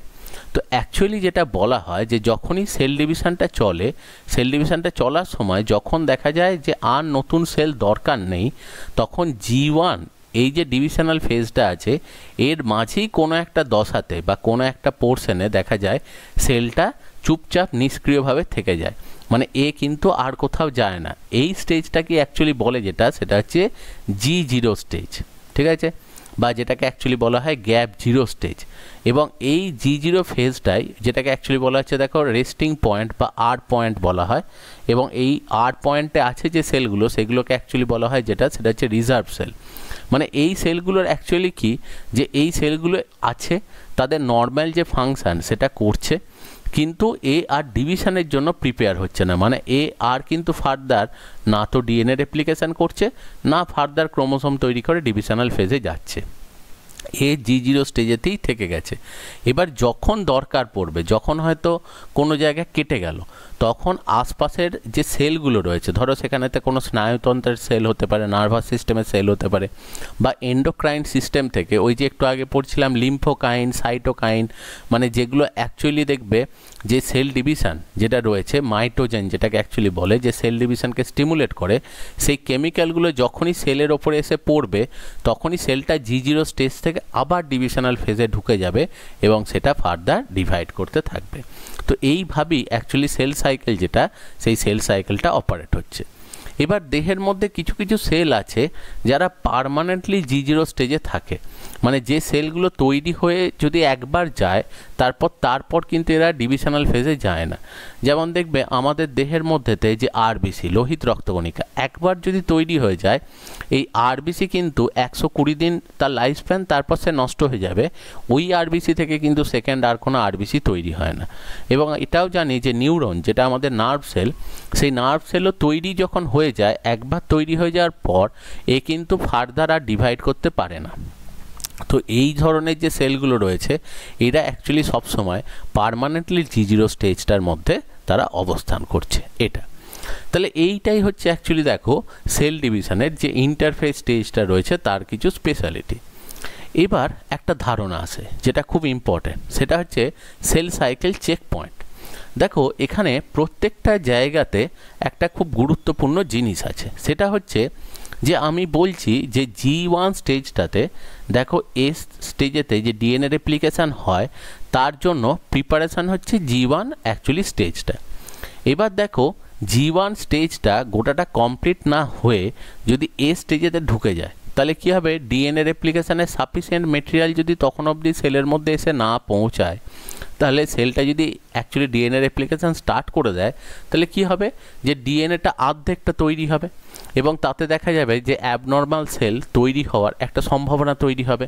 ঠিক সেরকমই দেখা যায় যে মাইটোটিক ফেজে ঢোকার জন্য যে সমস্ত এনজাইম বা যা কিছু কম্পোনেন্ট দরকার সেগুলো সেলের মধ্যে জমা হওয়ার আগেই যদি দেখা যায় ওটা মাইটোটিক ফেজেতে ঢুকে যায় তাহলে সেক্ষেত্রেও কিন্তু দেখা যায় যে সমস্যা তৈরি হয়।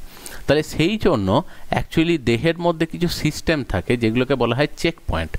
এই চেক পয়েন্টগুলো অ্যাকচুয়ালি বিভিন্ন স্টেজের মাঝেতে থাকে এবং তিনটে চেক পয়েন্ট আছে। একটাকে বলা হয় G1S চেক পয়েন্ট, একটাকে বলা হয় G2M চেক পয়েন্ট, এটা এস নয়, এটা ভুল লেখা আছে, এটা হচ্ছে G2M চেক পয়েন্ট।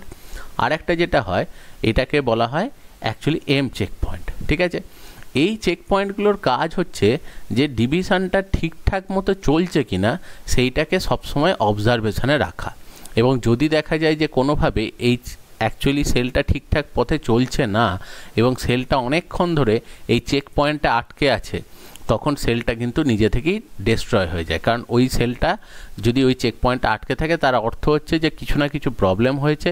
এই অবস্থায় জোর করে যদি সেলটাকে ডিভিশনাল ফেজেতে নিয়ে যাওয়া হয় তাহলে কিন্তু অ্যাবনর্মাল সেল তৈরি করবে। এবার দেখো G1S চেক পয়েন্টটা কী করে, যখন G1 স্টেজ যতক্ষণ না তার সমস্ত প্রয়োজনীয় জিনিসগুলোকে গ্যাদার করতে পারছে এই চেক পয়েন্টটা কিন্তু খুলবে না। এবার যখন দেখা যাবে সাফিসিয়েন্ট এনার্জি তৈরি হয়ে গেছে, সাফিসিয়েন্ট নিউক্লিওটাইড সেখানে রেডি এবং সাফিসিয়েন্ট পরিমাণে এনজাইম যেটা ডিএনএ রেপ্লিকেশনে লাগবে সেগুলো রেডি, তখন এই G1 checkpoint G1S check পয়েন্টটা অ্যাকচুয়ালি আনলক হয়ে যাবে, এটা খুলে যাবে। তখন দেখা যাবে সেলটা অ্যাকচুয়ালি এস ফেজে ঢুকবে এবং ডিএনএ রেপ্লিকেশন করবে। এরপর যেটা হবে সেটা হচ্ছে G2 ফেজেতে সেলটা চলে আসবে। এবার G2 ফেজেতে আসার পর ফার্দার যেটা G2 ফেজ যেটা করবে সেটা অ্যাকচুয়ালি হচ্ছে সে চেক করবে ডিএনএটার প্রুফ রিডিং, যে ঠিকঠাক ডিএনএটা কপি হয়েছে কিনা সেটা দেখবে, এবং নেক্সট ফেজে যাওয়ার জন্য এনার্জি গ্যাদার করতে শুরু করবে এবং যে এনজাইম বা প্রোটিন দরকার সেগুলো তৈরি করতে শুরু করবে, এবং সেন্ট্রোজোমের রেপ্লিকেশান সেন্ট্রোজোমের যে কপি সেটা ঠিকঠাক হয়েছে কিনা সেটা দেখবে। যখন দেখবে সব কিছু ঠিকঠাক হয়ে গেছে তখন এই G2M যে চেক পয়েন্টটা আছে G2M চেক পয়েন্টটাকে খুলে দেবে এবং সেটা তখন মাইটোসিস স্টেজেতে অ্যাকচুয়ালি কিন্তু ঢুকবে। এবার এই মাইটোসিস স্টেজেতেও যখন অ্যাকচুয়ালি এখানেতে দেখো এই মেটাফেজিক চেক পয়েন্ট বলে একটা চেক পয়েন্ট আছে, এই মেটাফেজিক চেক পয়েন্টের অ্যাকচুয়ালি কাজ হচ্ছে যে দেখবে ডিএনএটা অ্যাকচুয়ালি তো এই ফেজটাতে দ্বিগুণিত হলো, এরপর যখন এই মাইটোসিস সেল ডিভিশন হয় তখন এই ডিএনএটা ইকুয়ালি ডিস্ট্রিবিউট হয়, দুটো সেলের মধ্যে সমানভাবে ভাগ হয়। তো সেইটাকে ক্রস চেক করে যেটা সেটা হচ্ছে এম চেক পয়েন্ট। এই এম চেক পয়েন্ট সবসময় অবজার্ভ করে যে দুটো যেন সমানভাবে দুটো সেলের মধ্যে ডিএনএটা ডিস্ট্রিবিউট হয়, কারণ কম বেশি হলে দুটো সেলই কিন্তু অ্যাবনর্মাল সেল তৈরি হবে। তো সেই জন্য সমানভাবে ডিস্ট্রিবিউট হচ্ছে কিনা সেটা চেক করবে অ্যাকচুয়ালি এম চেক পয়েন্ট। যখন দেখবে সমানভাবে ডিস্ট্রিবিউট হয়ে গেছে তখন এই চেক পয়েন্টটাও খুলে যাবে এবং পরবর্তী স্টেজের দিকে সেলটা এগিয়ে যাবে। তাহলে এইভাবেই দেখো যখন সেল সাইকেলটা চলছে সেখানে তিনটে চেক পয়েন্ট আছে, একটা G1S চেক পয়েন্ট, একটা G2M চেক পয়েন্ট, আর একটা হচ্ছে যেটা শুধু M চেক পয়েন্ট, বা যেটাকে অ্যাকচুয়ালি বলা হয় মেটাফেজিক চেক পয়েন্ট। কারণ দেখবে এখানে তো এই প্রোফেজ, মেটাফেজ, অ্যানাফেজ, টেলোফেজ চারটে যে স্টেজ পেলে, সেখানে মেটাফেজ স্টেজেতেই এই চেক পয়েন্টটা কাজ করে। এবার এই চেক পয়েন্টটা অ্যাকচুয়ালি দুটো প্রোটিন দিয়ে তৈরি হয়, মানে দুটো প্রোটিন এই চেক পয়েন্টগুলোকে তৈরি করতে কাজে লাগে। একটার নাম হচ্ছে সাইক্লিন, আর একটার নাম হচ্ছে সাইক্লিন ডিপেন্ডেন্ট কাইনেস। একটাকে বলছে সাইক্লিন, এটাকে শর্টে লেখা হয় CYC, আর সাইক্লিন ডিপেন্ডেন্ট কাইনেসকে লেখা হয় যেটা, সেটা হচ্ছে CDK। এই দুটো প্রোটিন অ্যাকচুয়ালি কাজ করে যেটা, সেটা হচ্ছে চেক পয়েন্ট মেনটেন্যান্সে। এবার কোনো সময় যদি দেখা যায় যে চেক পয়েন্ট ঠিকমতো অ্যাকচুয়ালি সে ক্রস করতে পারলো না, অর্থাৎ কোনো একটা স্টেজেতে গিয়ে আটকে আছে, দীর্ঘ সময় ওইখানেতে ওটা স্টেজেতে ওটা আটকে আছে, তখন কি হবে? তখনই যেটা হয় সেটা হচ্ছে প্রোগ্রামড সেল ডেথ, বা যেটাকে আর একটা নাম দেওয়া হয় অ্যাপোপ্টোসিস। অ্যাপোপ্টোসিস মানে হচ্ছে যখনই ওরকম কোনো একটা সেল দীর্ঘ সময় ওরকমভাবে নিষ্ক্রিয় অবস্থায় থেকে যাবে, বা কোনো একটা চেক পয়েন্টে আটকে যাবে, তার মানে ওর মধ্যে যে জিনিসগুলো ওর সঞ্চয় করার কথা সেগুলোকে সঞ্চয় করতে পারছে না বা গ্যাদার করতে পারছে না, তাহলে এই অবস্থায় সেলটা ডিভিশনাল ফেজে এগোলে অ্যাবনর্মাল সেল তৈরি করবে। তখন যেটা হয় যে চেক পয়েন্টে দীর্ঘ সময় আটকে থাকলেই কোষের মধ্যে লাইসোজোম, ঠিক আছে, কোষের মধ্যে লাইসোজোম সক্রিয় হয়ে যায় এবং কোষটাকে ডিস্ট্রয় করে দেয়। তো এই ঘটনাটাকেই অ্যাকচুয়ালি বলা হয় যেটা, সেটা হচ্ছে অ্যাপোপ্টোসিস, যেটারই আর এক নাম হচ্ছে প্রোগ্রামড সেল ডেথ। অর্থাৎ অটোমেটিক্যালি একটা দেখো প্রোগ্রামিং করা আছে যে কোষটা যদি স্বাভাবিক অবস্থায় থাকে তবেই কিন্তু ওটা ফার্দার ডিভিশনাল ফেজে যাবে, নইলে ওটা নষ্ট হয়ে যাবে। এইটা এবার কিছু কিছু সময় দেখা যায় দেহের মধ্যেতে কোনো মিউটেশনের কারণে, মিউটেশন মানে হচ্ছে দেহের মধ্যেতে ইউভি রে হয়তো পড়ে এই চেক পয়েন্ট যদি নষ্ট হয়ে যায়, তাহলে চেক পয়েন্ট নষ্ট হয়ে গেলে দেখা যায় যে যেটা হয় সেটা হচ্ছে ক্রমাগত কোষটা কনস্ট্যান্টলি বিভাজন করতেই থাকে, এবং কনস্ট্যান্টলি যদি ডিভিশনাল ফেজেতে চলে যায় তখন দেখা যায় যে সেটা কিন্তু G0 যে ফেজটা, যেটা রেস্টিং ফেজ, সেটাও কিন্তু তার মধ্যে দেখতে পাওয়া যায় না, এবং যেহেতু কনস্ট্যান্টলি ডিভাইড করছে সেই জন্য অ্যাকচুয়ালি প্রচুর অ্যাবনর্মাল সেল তখন দেহের মধ্যে তৈরি করে ফেলে, এবং অ্যাবনর্মাল সেল তৈরি হওয়ার জন্য এক্সেসিভ সেল গ্রোথ হয়ে যায়, এবং এক্সেসিভ সেল গ্রোথ হওয়ার জন্যই একটা রোগ তৈরি হয় যেটাকেই দেখবে বলা হয় অ্যাকচুয়ালি ক্যান্সার। এবং এইটার কারণে যে রোগটা সৃষ্টি হচ্ছে সেই রোগটার নাম হচ্ছে অ্যাকচুয়ালি দেখো ক্যান্সার। এরকম ক্যান্সারের মতো রোগ সৃষ্টি হয়। ঠিক সেরকমই দেখা যায় যে অ্যাগ্রোব্যাকটেরিয়াম বলে একটা উদ্ভিদ ব্যাকটেরিয়ার সাহায্যে অনেক ক্ষেত্রে দেখা যায় যে উদ্ভিদের ক্ষেত্রেও, যে আপেলের ক্ষেত্রে বা গোলাপের ক্ষেত্রে, তাদের গাছের গায়েতে ঠিক মূল এবং কাণ্ডর সংযোগস্থল, যে জায়গাটা রুট আর অ্যাকচুয়ালি স্টেমের যে কানেকশান, সেই জায়গাটাতে দেখা যায় অ্যাবনর্মাল সেল ডিভিশন অনেক সময় দেখতে পাওয়া যায়। এবং এই অ্যাবনর্মাল সেল ডিভিশন যখন হয়, এখানেও একটা টিউমারের মতো একটা গঠন তৈরি করে। এই টিউমারের মতো যে গঠনটা তৈরি হচ্ছে, এই রোগটাকেই অ্যাকচুয়ালি বলে যেটা, সেটা হচ্ছে ক্রাউন গল ডিজিজ। এই রোগটাকেই অ্যাকচুয়ালি বলছে যেটা, সেটা হচ্ছে ক্রাউন গল ডিজিজ। এটা উদ্ভিদের ক্ষেত্রে ঠিক ক্যান্সারের অনুরূপ একটা অ্যাকচুয়ালি গঠন। তাহলে এটাই গেল যেটা, সেটা হচ্ছে দেখো অ্যাকচুয়ালি কোষচক্র, অর্থাৎ যে কোনো একটা সেল যখন ডিভিশনাল ফেজেতে যাচ্ছে তখন এই রকম স্টেজের মধ্যে দিয়ে ওটা যায়। এবার যখনই আমরা সেল ডিভিশনের পথেতে আসবো বা সেল ডিভিশনের কথায় আসবো, দেখা যায় তিনটে টাইপের সেল ডিভিশন হয়। একটা হচ্ছে প্রাচীন বা আদি যে জীবগুলো হয়, মানে প্রিমিটিভ অর্গানিজম, যেমন ব্যাকটেরিয়ার ক্ষেত্রে বা ইউনিসেলুলার যেগুলো হয় যেমন অ্যামিবার ক্ষেত্রে, এই রকম কিছু প্রিমিটিভ জীবের ক্ষেত্রে, প্রাচীন জীবের ক্ষেত্রে খুব সিম্পল টাইপের কিছু সেল ডিভিশন হয়, যে সেল ডিভিশনগুলোতে ওই রকম interphase, prophase, metaphase, anaphase, telophase, ওরকম কোনো ইন্টারমিডিয়েট কোনো ফেজ বা G1, S, G2 এরকম কোনো সাবস্টেজ কিচ্ছু থাকে না। তো সেখানেতে ডিরেক্ট সেল ডিভিশন, মানে এরকম ইন্টারফেজ, মাইটোটিক ফেজ কিচ্ছু নেই, সরাসরি ডিএনএটা দ্বিগুণিত হয় এবং তার সাথে সাথে তারপর যেটা হয় সেটা হচ্ছে কোষটা ভাগ হয়ে যায়। তো এই ধরনের সেল ডিভিশনটা খুব সিম্পল টাইপের, খুব অল্প সময় লাগে, এবং এই ধরনের সেলটা ডিভিশনটাকে অ্যাকচুয়ালি বলা হয় যেটা, সেটা হচ্ছে অ্যামাইটোটিক সেল ডিভিশন। এগুলো দেখো ব্যাকটেরিয়ার ক্ষেত্রে মেনলি হয়। ব্যাকটেরিয়ার ক্ষেত্রে কি থাকে দেখবে, ব্যাকটেরিয়ার অ্যাকচুয়ালি কি জিনিসটা, যে ব্যাকটেরিয়ার গঠনটা হচ্ছে খুব সিম্পল, কারণ এরা প্রোক্যারিওট হয়। জাস্ট ব্যাকটেরিয়ার দেখো সাইটোপ্লাজম আছে, আর ডিএনএটা এখানে দেখো এরকম রিংয়ের মতো রয়েছে। এখানে কিন্তু দেখো নিউক্লিয়াস বা অন্যান্য সেল অর্গানেলি কিচ্ছু নেই, সেন্ট্রোজোম থেকে শুরু করে কিচ্ছু নেই। তো এদের যখন ডিভিশন হয় জাস্ট ডিএনএটা প্রথম দ্বিগুণ হয়, মানে প্রথম এটা ডিএনএটা রেপ্লিকেট হয়, রেপ্লিকেট হওয়ার পর ডিএনএটা দুদিকে সরে যায় এবং জাস্ট সেল প্লেট একটা তৈরি হয়ে দেখো একটা থেকে দুটো ব্যাকটেরিয়া তৈরি করে দেয়। তো এই ধরনের সেল ডিভিশনটাকে অ্যাকচুয়ালি বলা হয় যেটা, সেটা হচ্ছে অ্যামাইটোটিক সেল ডিভিশন, এবং এটাকে দেখবে বলা হয় প্রত্যক্ষ কোষ বিভাজন, কারণ যেহেতু ইন্টারমিডিয়েট যে স্টেজগুলো থাকার কথা সেল ডিভিশনে সেটা এখানে থাকে না, তো সেই কারণেই এটা। তো এই সেল ডিভিশনটার অ্যাকচুয়ালি গুরুত্ব কি, সিগনিফিক্যান্স কি, সেটা হচ্ছে এটা প্রিমিটিভ অর্গানিজমসের মধ্যে দেখা যায়, মানে আদিজীব ব্যাকটেরিয়া যেগুলো প্রোক্যারিওট তাদের মধ্যে দেখা যায়। নো প্রিপারেটরি ফেজ রিকোয়ার্ড, কোনো রকম দেখো প্রস্তুতি দশা দরকার নেই, মানে হচ্ছে G1 G2 এই যে প্রস্তুতি দশা ইন্টারফেজ এসব কিচ্ছু দরকার লাগে না, এবং কোনো নো ইন্টারমিডিয়েট ফেজ, কোনো রকম ইন্টারমিডিয়েট কোনো ফেজও সেখানে নেই, যে প্রোফেজ, মেটাফেজ, অ্যানাফেজ, টেলোফেজ কিচ্ছু নেই। এবং এটাতে কি হয়, সেল ডিভিশন হতেও খুব কম সময় লাগে, এটা খুব অল্প সময়ের মধ্যে ডিভিশন হয়। এই জন্যই দেখো ওই যে পড়ছিলাম যে ব্যাকটেরিয়া ডিভাইড করতে সময় লাগে যেটা, সেটা হচ্ছে 20 মিনিট, আর মানুষের একটা কোষ ডিভাইড করতে সময় লেগে যায় যেটা, সেটা হচ্ছে 24 ঘন্টা। তাহলে এই পার্থক্যটার কারণ হচ্ছে এটাই, কারণ এটা খুব সিম্পল টাইপের অ্যাকচুয়ালি সেল ডিভিশন। অন্যদিকে যখন আমরা মাইটোটিক সেল ডিভিশন দেখব, এটাই আদর্শ কোষ বিভাজন, যেটা আমরা নর্মালি সেল সাইকেলেতে পড়লাম, সেটা অ্যাকচুয়ালি ইকুয়াল সেল ডিভিশন, কারণ ডিএনএটা সবার প্রথম যে ডিএনএটা থাকে সেটা সবার প্রথম রেপ্লিকেশনের থ্রু দিয়ে ওটা দ্বিগুণিত হয়, এবং ডিএনএটা দ্বিগুণিত হওয়ার পর দুজনকার মধ্যে সমানভাবে ডিস্ট্রিবিউট হয়। তাহলে অ্যাকচুয়ালি কী হচ্ছে, ইকুয়াল নাম্বার অফ ডিএনএ থেকে যাচ্ছে।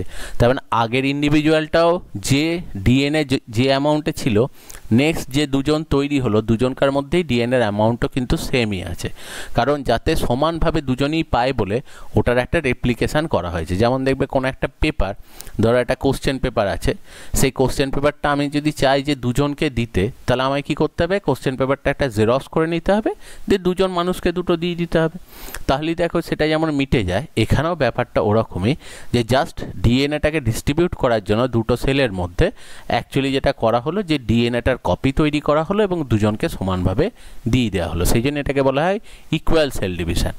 এবং অ্যাকচুয়ালি মাইটোটিক সেল ডিভিশন এটা সোম্যাটিক সেল, মানে দেহকোষ, মানে আমাদের এই যে হাত পা, যে চোখ মুখ, এই যে মাসেল নার্ভ, এই সাধারণ দেহকোষ যেগুলো রয়েছে তার মধ্যেতে এটা সংগঠিত হয়, এবং যে কোনো জায়গায় কেটে গেলে সেটা রিপেয়ার হওয়া বা আমাদের যে গ্রোথ ডেভেলপমেন্ট যেগুলো হচ্ছে সেগুলোর জন্য সমস্ত কাজে লাগে।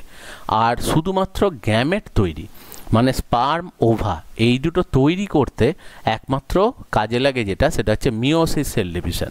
মিওসিস সেল ডিভিশন আমরা পরে পড়ব, তো এখন আমরা যেটা পড়ছি সেটা হচ্ছে মাইটোটিক সেল ডিভিশন, এবং দেহের ম্যাক্সিমাম সেল ডিভিশনটাই যেটা হয় সেটা হচ্ছে actually mitotic cell division, equal cell division.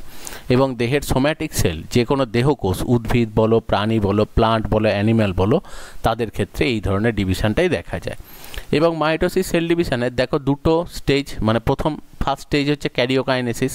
ক্যারিওকাইনেসিসের মধ্যে 4টে স্টেজ আছে, একটা প্রোফেজ, একটা মেটাফেজ, একটা অ্যানাফেজ, একটা টেলোফেজ। আর ক্যারিওকাইনেসিসের পর যেটা হয় সেটা হচ্ছে সাইটোকাইনেসিস। তাহলে দেখো মাইটোসিস সেল ডিভিশনের দুটো phase, karyokinesis, cytokinesis, nuclear division, cytoplasmic division. Nuclear ডিভিশনের 4টে phase, prophase, metaphase, anaphase, telophase. ঠিক আছে, তাহলে এই হচ্ছে জিনিসটা। এবার যদি আমরা অ্যাকচুয়ালি ক্যারিওকাইনেসিসের ফেজগুলোতে দেখি যে কি হয় অ্যাকচুয়ালি স্টেজগুলো, তো যখনই দেখো সবার প্রথম এইখানেতে আমরা পড়েছি, দেখো সেল ডিভিশনের ইন্টারফেজেতে ফার্স্টে দেখো G1 স্টেজেতে ডিএনএ রেপ্লিকেশনের জন্য প্রিপেয়ার হয়, সিনথেসিস ফেজেতে ডিএনএটা রেপ্লিকেট হয়, আর G2 ফেজেতে যেটা হয় ডিএনএর ক্রস চেকিং হয় এবং ফার্দার ডিভিশনের জন্য সে প্রিপেয়ার হয়। এবার দেখো যে যখনই ডিভিশনাল ফেজেতে ঢুকছে, অ্যাকচুয়ালি ক্যারিওকাইনেসিসে ঢুকছে, সবার প্রথম হচ্ছে প্রোফেজ। প্রোফেজে কি জিনিসগুলো হয়, প্রোফেজে প্রথম দেখো যেটা রয়েছে সেটা হচ্ছে নিউক্লিওলাস ডিসঅ্যাপিয়ার। আমরা জানি যে নিউক্লিয়াসের মধ্যে একটা ডেন্স পোর্শন থাকে যেটাকে অ্যাকচুয়ালি বলা হচ্ছে সেটা হচ্ছে নিউক্লিওলাস। নিউক্লিওলাস অ্যাকচুয়ালি কী করে, রাইবোসোম তৈরি করে, সাইট ফর রাইবোসোম সিনথেসিস, যে রাইবোসোম প্রোটিন তৈরি করতে কাজে লাগে। তো যেহেতু দেখো এরা যখনই ডিভিশনাল ফেজে যায় কোনো কাজ এরা করে না, ওই যে বলছিলাম ফটোসিনথেসিস স্টপ করে দেয়, তাহলে কোনো প্রোটিন সেই সময় কিন্তু তার সেইভাবে খুব একটা দরকার লাগে না, যেগুলো নর্মাল মেটাবলিক রিয়াকশানগুলোকে চালাতে কাজে লাগে। সাধারণ বিপাক, যে সাধারণ যে কেমিক্যাল রিয়াকশান যেগুলো সেলের ভেতর চলছে, সেগুলো তাকে তখন চালাতে হয় না। তো সেই জন্য প্রোটিন যেহেতু তৈরি করতে হয় না, সেই জন্য রাইবোসোমও দরকার নেই, সেই জন্য নিউক্লিওলাস যেটা এটা নষ্ট হয়ে যায়। সেকেন্ড হচ্ছে ক্রোম্যাটিন, মানে ডিএনএর যে সুতোগুলো এখানে ছিল, দেখবে নিউক্লিয়াসের ভেতরে ডিএনএটা পেঁচানো সুতোর মতো থাকে, যেটাকে অ্যাকচুয়ালি দেখবে বলা হয় যেটা, সেটা হচ্ছে ক্রোম্যাটিন, বা যেটাকে অ্যাকচুয়ালি বলা হয় নিউক্লিয় জালক। তো সেইটা আস্তে আস্তে গুটিয়ে গিয়ে এই ক্রোমোজোম স্ট্রাকচার তৈরি করে, ঠিক আছে। এবং প্রত্যেকটা ডিএনএ যেহেতু দেখো ওই এ স্টেজেতে দ্বিগুণ হয়ে গেছে, সেই জন্য প্রত্যেকটা ডিএনএই দেখো দুটো দুটো করে একটা জায়গাতে আটকানো আছে, প্রত্যেকটা ডিএনএই দেখো দুটো দুটো করে একটা জায়গাতে বেঁধে রাখা আছে। তো সেই জন্য সবার প্রথম ওই ডিএনএগুলো খুলে গিয়ে, মানে আস্তে আস্তে গুটিয়ে গিয়ে সেটা দেখা যায় ক্রোমোজোম, যেটা সেই ক্রোমোজোমগুলো তৈরি করে। এবং যেটা হয় সেটা হচ্ছে সেপারেশন অফ সেন্ট্রোজোম।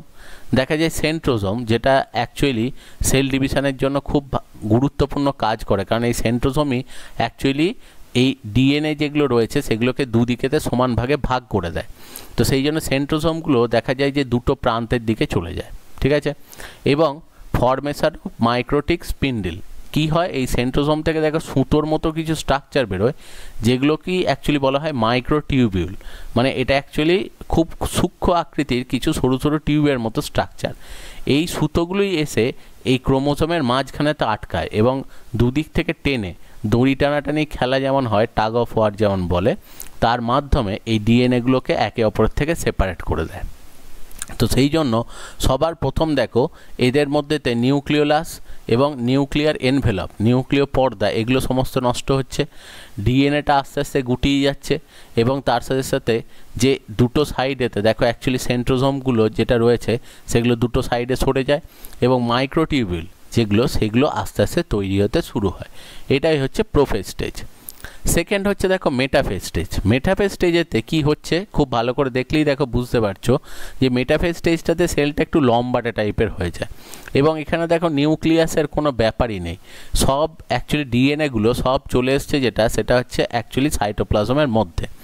এবং এখান থেকে যে স্পিন্ডিলগুলো যেগুলো বেরিয়েছে, যে মাইক্রোটিউবিলগুলো বেরিয়েছে, সেই মাইক্রোটিউবিলগুলো বেরিয়ে দেখো সব আটকে গেছে কোথায়, সেটা হচ্ছে ক্রোমোজোম যেটা রয়েছে সেই ক্রোমোজোমগুলো সেন্টারেতে দেখো এরকমভাবে আটকে গেছে। এবার প্রত্যেকটা ক্রোমোজোমেরই দেখো দুটো সাইড থেকেই কিন্তু মাইক্রোটিউবিল এসে আটকেছে, যাতে দুদিক থেকে যখন টানবে তখন এই পার্টগুলো যাতে ছেড়ে যায়, এবং ছেড়ে গিয়ে যাতে দুটো ডিএনএ অ্যাকচুয়ালি পরস্পরের থেকে সেপারেট হয়ে যায়, কারণ ডিএনএ রেপ্লিকেশনের পর প্রত্যেকটা ডিএনএরই দেখো একটা করে কপি হয়ে গেছে। এবার সেই জন্য দেখো মেটাফেজ স্টেজেতে যেটা হয় সেটা হচ্ছে যে ঠিক সেলের মাঝখান বরাবর এইখানেতে সবকটা ক্রোমোজোম পরপর পরপর সাজানো হয়ে গেছে, এবং এই রিজিয়ানটাকে বলা হয় মেটাফেজিক প্লেট। এই মেটাফেজিক প্লেটেতে অ্যাকচুয়ালি ক্রোমোজোমগুলো সব পরপর সাজানো হয়ে গেছে। দেখো ওই যে মেটাফেজিক চেক পয়েন্ট যেটা, সেই মেটাফেজিক চেক পয়েন্টের কাজ হচ্ছে যে প্রত্যেকটা ক্রোমোজোমের দুটো সাইডেই অ্যাকচুয়ালি মাইক্রোটিউবিলগুলো অ্যাটাচ হয়েছে কিনা সেটা দেখা, কারণ যদি সবকটাতে অ্যাটাচ না হয়, ধরো কোনো একটাতে অ্যাটাচ হলো না, তাহলে যখন ডিএনএটাকে সেপারেট করবে যদি এই মাইক্রোটিউবিলটা অ্যাটাচ না হয়, তাহলে যেটা হবে দেখো এই দিকে যখন টানবে এই দুটো ডিএনএ একসাথে চলে যাবে। তাহলে অ্যাকচুয়ালি দেখবে মানুষের ক্ষেত্রে টোটাল ডিএনএর সংখ্যা হয় যেটা, সেটা হচ্ছে 46টা, 46। এবার যদি ধরো একটাতে এরকমভাবে না লাগে, যখন টানবে দেখো এই দিকের যে সেলটা তৈরি হবে সেই সেলটায় একটা ডিএনএ কম পাবে, আর এই দিকের সেলটায় একটা ডিএনএ বেশি পাবে। তার মানে একটা সেলেতে যেটা ক্রোমোজোম নাম্বার যেটা হয়ে যাবে বা ডিএনএ সংখ্যা যেটা হয়ে যাবে সেটা হচ্ছে 45টা হয়ে যাবে, আর এই দিকেতে হয়ে যাবে যেটা সেটা হচ্ছে 47টা। তাহলে দুটোই কিন্তু অ্যাবনর্মাল সেল তৈরি করবে। তো সেই জন্য এই স্টেজটাতে মেটাফেজ স্টেজটা যেটা হয় সেটা হচ্ছে ক্রোমোজোমগুলোকে দেখো একটা জায়গাতে সেখানেতে সাজিয়ে রাখা হয়, এবং এখানে এই স্পিন্ডিল ফাইবার যেটাকে দেখবে এটাই বলা হয় স্পিন্ডিল, মানে বেম বা বেম তন্তু বলে, অ্যাকচুয়ালি স্পিন্ডিল মানে হচ্ছে মাকু আকৃতির, যে দুটো সাইড সরু আর মাঝখানটা চওড়া, এই জায়গায় জিনিসটাকে অ্যাকচুয়ালি বলে যেটা সেটা হচ্ছে স্পিন্ডিল বা মাকু। এইটা অ্যাকচুয়ালি যখন কাপড় বোনা হয় সেখানেতে এরকম একটা ডিভাইস দরকার লাগে, যে কাঠের একটা মানে ছোট্ট পার্ট, যে পার্টটার কি হয় দুটো সাইড সরু হয় আর মাঝখানটা চওড়া হয়, ওটাকে অ্যাকচুয়ালি স্পিন্ডিল বা মাকু বলে, যেটা যারা তাঁত বোনে আর কি তাঁতি যাদেরকে দেখবে বলা হয়, তাদের হাতেতে ওটা থাকে, তারা ওটা অ্যাকচুয়ালি ওই কাপড় বোনার জন্য কাজে লাগায়। তো সেই রকম টাইপের শেপ পায় বলে এটাকে অ্যাকচুয়ালি বলা হয়, যেটা সেটা হচ্ছে স্পিন্ডল অ্যাপারেটাস, এবং সেই গঠনটা এখানেতে আমরা দেখতে পাচ্ছি। তাহলে অ্যাকচুয়ালি মেটাফিজিক প্লেটেতে এই ক্রোমোজোমগুলো এসে সাজানো হয়, এবং একটা খুব ইম্পর্ট্যান্ট জিনিস হচ্ছে এই মেটাফিজিক স্টেজেতেই ক্রোমোজোমগুলো সব থেকে ভালোভাবে বোঝা যায়, এবং মেটাফিজিক স্টেজেতেই ক্রোমোজোম নাম্বার সেটা কাউন্ট করা হয় যে কোন জীবের ক্রোমোজোম নাম্বার কত, এবং তার সাথে সাথে ক্রোমোজোমের যে স্ট্রাকচার, যেটা অ্যাকচুয়ালি মাইক্রোস্কোপে দেখে ক্রোমোজোমের যে স্ট্রাকচার ড্র করা হয় বা ছবিটা আঁকা হয়, সেটা কিন্তু মেটাফেজ স্টেজকে দেখেই অ্যাকচুয়ালি আঁকা হয়। এবার একটা জিনিস খুব ভালো করে খেয়াল করো, দেখো এখানের যে অ্যাকচুয়ালি মাইক্রোটিউবিউল যেগুলো এসছে, কিছু মাইক্রোটিউবিউল আছে যে মাইক্রোটিউবিউলগুলো দেখো অ্যাকচুয়ালি ক্রোমোজোমের সাথে বাইন্ড করেছে, আর কিছু মাইক্রোটিউবিউল আছে দেখো একটা দিক থেকে তৈরি হয়ে আর এক দিকেতে তৈরি হয়েছে, মাঝে কিন্তু কোথাও ক্রোমোজোম নেই। তার মানে কিছু কিছু মাইক্রোটিউবিউল ক্রোমোজোমের সাথে অ্যাটাচ হয়, কিছুজন অ্যাটাচ হয় না। আর কিছুজন দেখো অ্যাকচুয়ালি এরপর যেটা করবে, এই ডিএনএগুলোকে তো টানবে, তাহলে টানতে গেলে তো একটা সাপোর্ট দরকার, তো সেই জন্য কিছু মাইক্রোটিউবিউল দেখো উল্টো দিকেতে বেরিয়ে এসে তারা সেল মেমব্রেনের গায়েতে আটকে গেছে, যাতে এই সেল মেমব্রেনের গায়েতে আটকে থেকে এরা অ্যাকচুয়ালি টানতে পারে এবং দুটো দিকে দুজনকে সেপারেট করতে পারে। এইটা হচ্ছে ব্যাপার, মানে সাপোর্ট পাওয়ার জন্য উল্টো দিকেও কিছু মাইক্রোটিউবিউল তৈরি হয়েছে। এবার দেখো একটা কথা বলা হচ্ছে, সেটা হচ্ছে মাইটোটিক অ্যাপারেটাস। একটু আগেই যে জিনিসটা বললাম, দেখো এখানে যে মাইক্রোটিউবিউলগুলো তৈরি হলো, দেখো এইটা একটা সেন্ট্রোসোম, এইটা একটা সেন্ট্রোসোম, এখানে দেখো কিছু জায়গায় প্লাস সিম্বল দেওয়া আছে, এখানে কিন্তু চার্জের ব্যাপার নয় যে প্লাস সিম্বল দিচ্ছে, এখানে প্লাস বলতে বোঝানো হয় মাইক্রোটিউবিউলগুলো এই প্রান্তে বাড়ছে, মানে এই দিকটা বাড়ছে, সেটাকে বোঝানোর জন্য প্লাস সিম্বলটা দেখানো হচ্ছে। এবার দেখা যায় যে যে মাইক্রোটিউবিউলগুলো দেখো অ্যাকচুয়ালি তৈরি হয়ে সেল মেমব্রেনের গায়েতে অ্যাটাচ হয়ে রয়েছে অ্যাকচুয়ালি সাপোর্ট পাওয়ার জন্য, সেইগুলোকে বলা হয় অ্যাস্ট্রাল মাইক্রোটিউবিউল। ঠিক আছে, এবার দেখো এই অ্যাস্ট্রাল কেন বলছে, কারণ এই যে এখান থেকে দেখো চারপাশেতে ছড়িয়ে পড়েছে। এবার যেমন সূর্যের যেমন রশ্মি, যেমন দেখবে সানলাইটের চারপাশ থেকে যেমন বিমগুলো ছড়িয়ে পড়ে, ঠিক সেরকম টাইপের দেখতে লাগে বলে এটাকে অ্যাকচুয়ালি বলা হয় অ্যাস্ট্রাল, এই ফরমেশনটাকে বলে অ্যাস্ট্রাল। এই যে দেখো এই যে অ্যাস্ট্রাল দেখাচ্ছে, এইটা অ্যাকচুয়ালি জিনিসটা, মানে এটা ইলেকট্রন মাইক্রোস্কোপে তোলা ছবি। তো এটা হচ্ছে অ্যাস্ট্রাল মাইক্রোটিউবিউল। এবার দেখো যেগুলো এসে যে অ্যাকচুয়ালি মাইক্রোটিউবিউল এসে এই ক্রোমোসোমের দুটো সাইডেতে এসে আটকাচ্ছে, ঠিক আছে, এই ক্রোমোসোমের যে খানটাতে এসে আটকায় এইটাকে অ্যাকচুয়ালি বলে কাইনেটোকোর, এই রিজিয়নটাকে।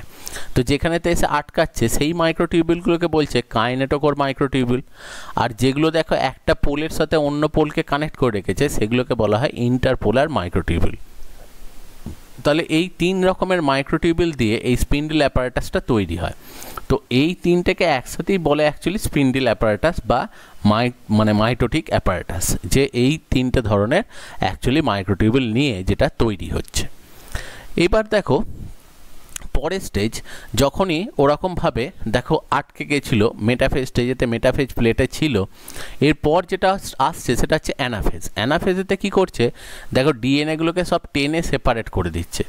এইবার দেখো অ্যাকচুয়ালি মেটাফেজেতে এসে সবকটা আটকে ছিল, এবার অ্যানাফেজেতে দেখো এই যে ডিএনএগুলো দ্বিগুণ দ্বিগুণ হয়েছিল, এখন কিন্তু প্রত্যেকটা সেপারেট হয়ে গেল, এবং প্রত্যেকের মধ্যেই এইদিকেও 46টা সমান ভাগে ভাগ হয়ে গেল, এইদিকেও 46টা সমান ভাগে ভাগ হয়ে গেল।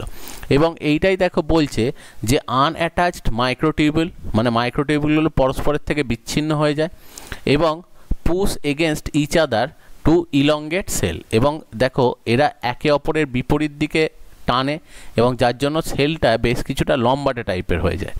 এবং আরেকটা জিনিস বলা হচ্ছে সেকেন্ড এই ফেজটার বৈশিষ্ট্য যেটা, সেটা হচ্ছে ক্রোম্যাটিডস। এই ডিএনএর এক একটা সুতোকে অ্যাকচুয়ালি বলে যেটা, সেটা হচ্ছে ক্রোম্যাটিড, মানে দুটো সুতো যখন একসঙ্গে রয়েছে তখন সেটাকে বলছে ক্রোমোজোম, আর এর ক্রোমোজোমের এক একটা সুতোকে অ্যাকচুয়ালি বলছে যেটা, সেটা হচ্ছে ক্রোম্যাটিড।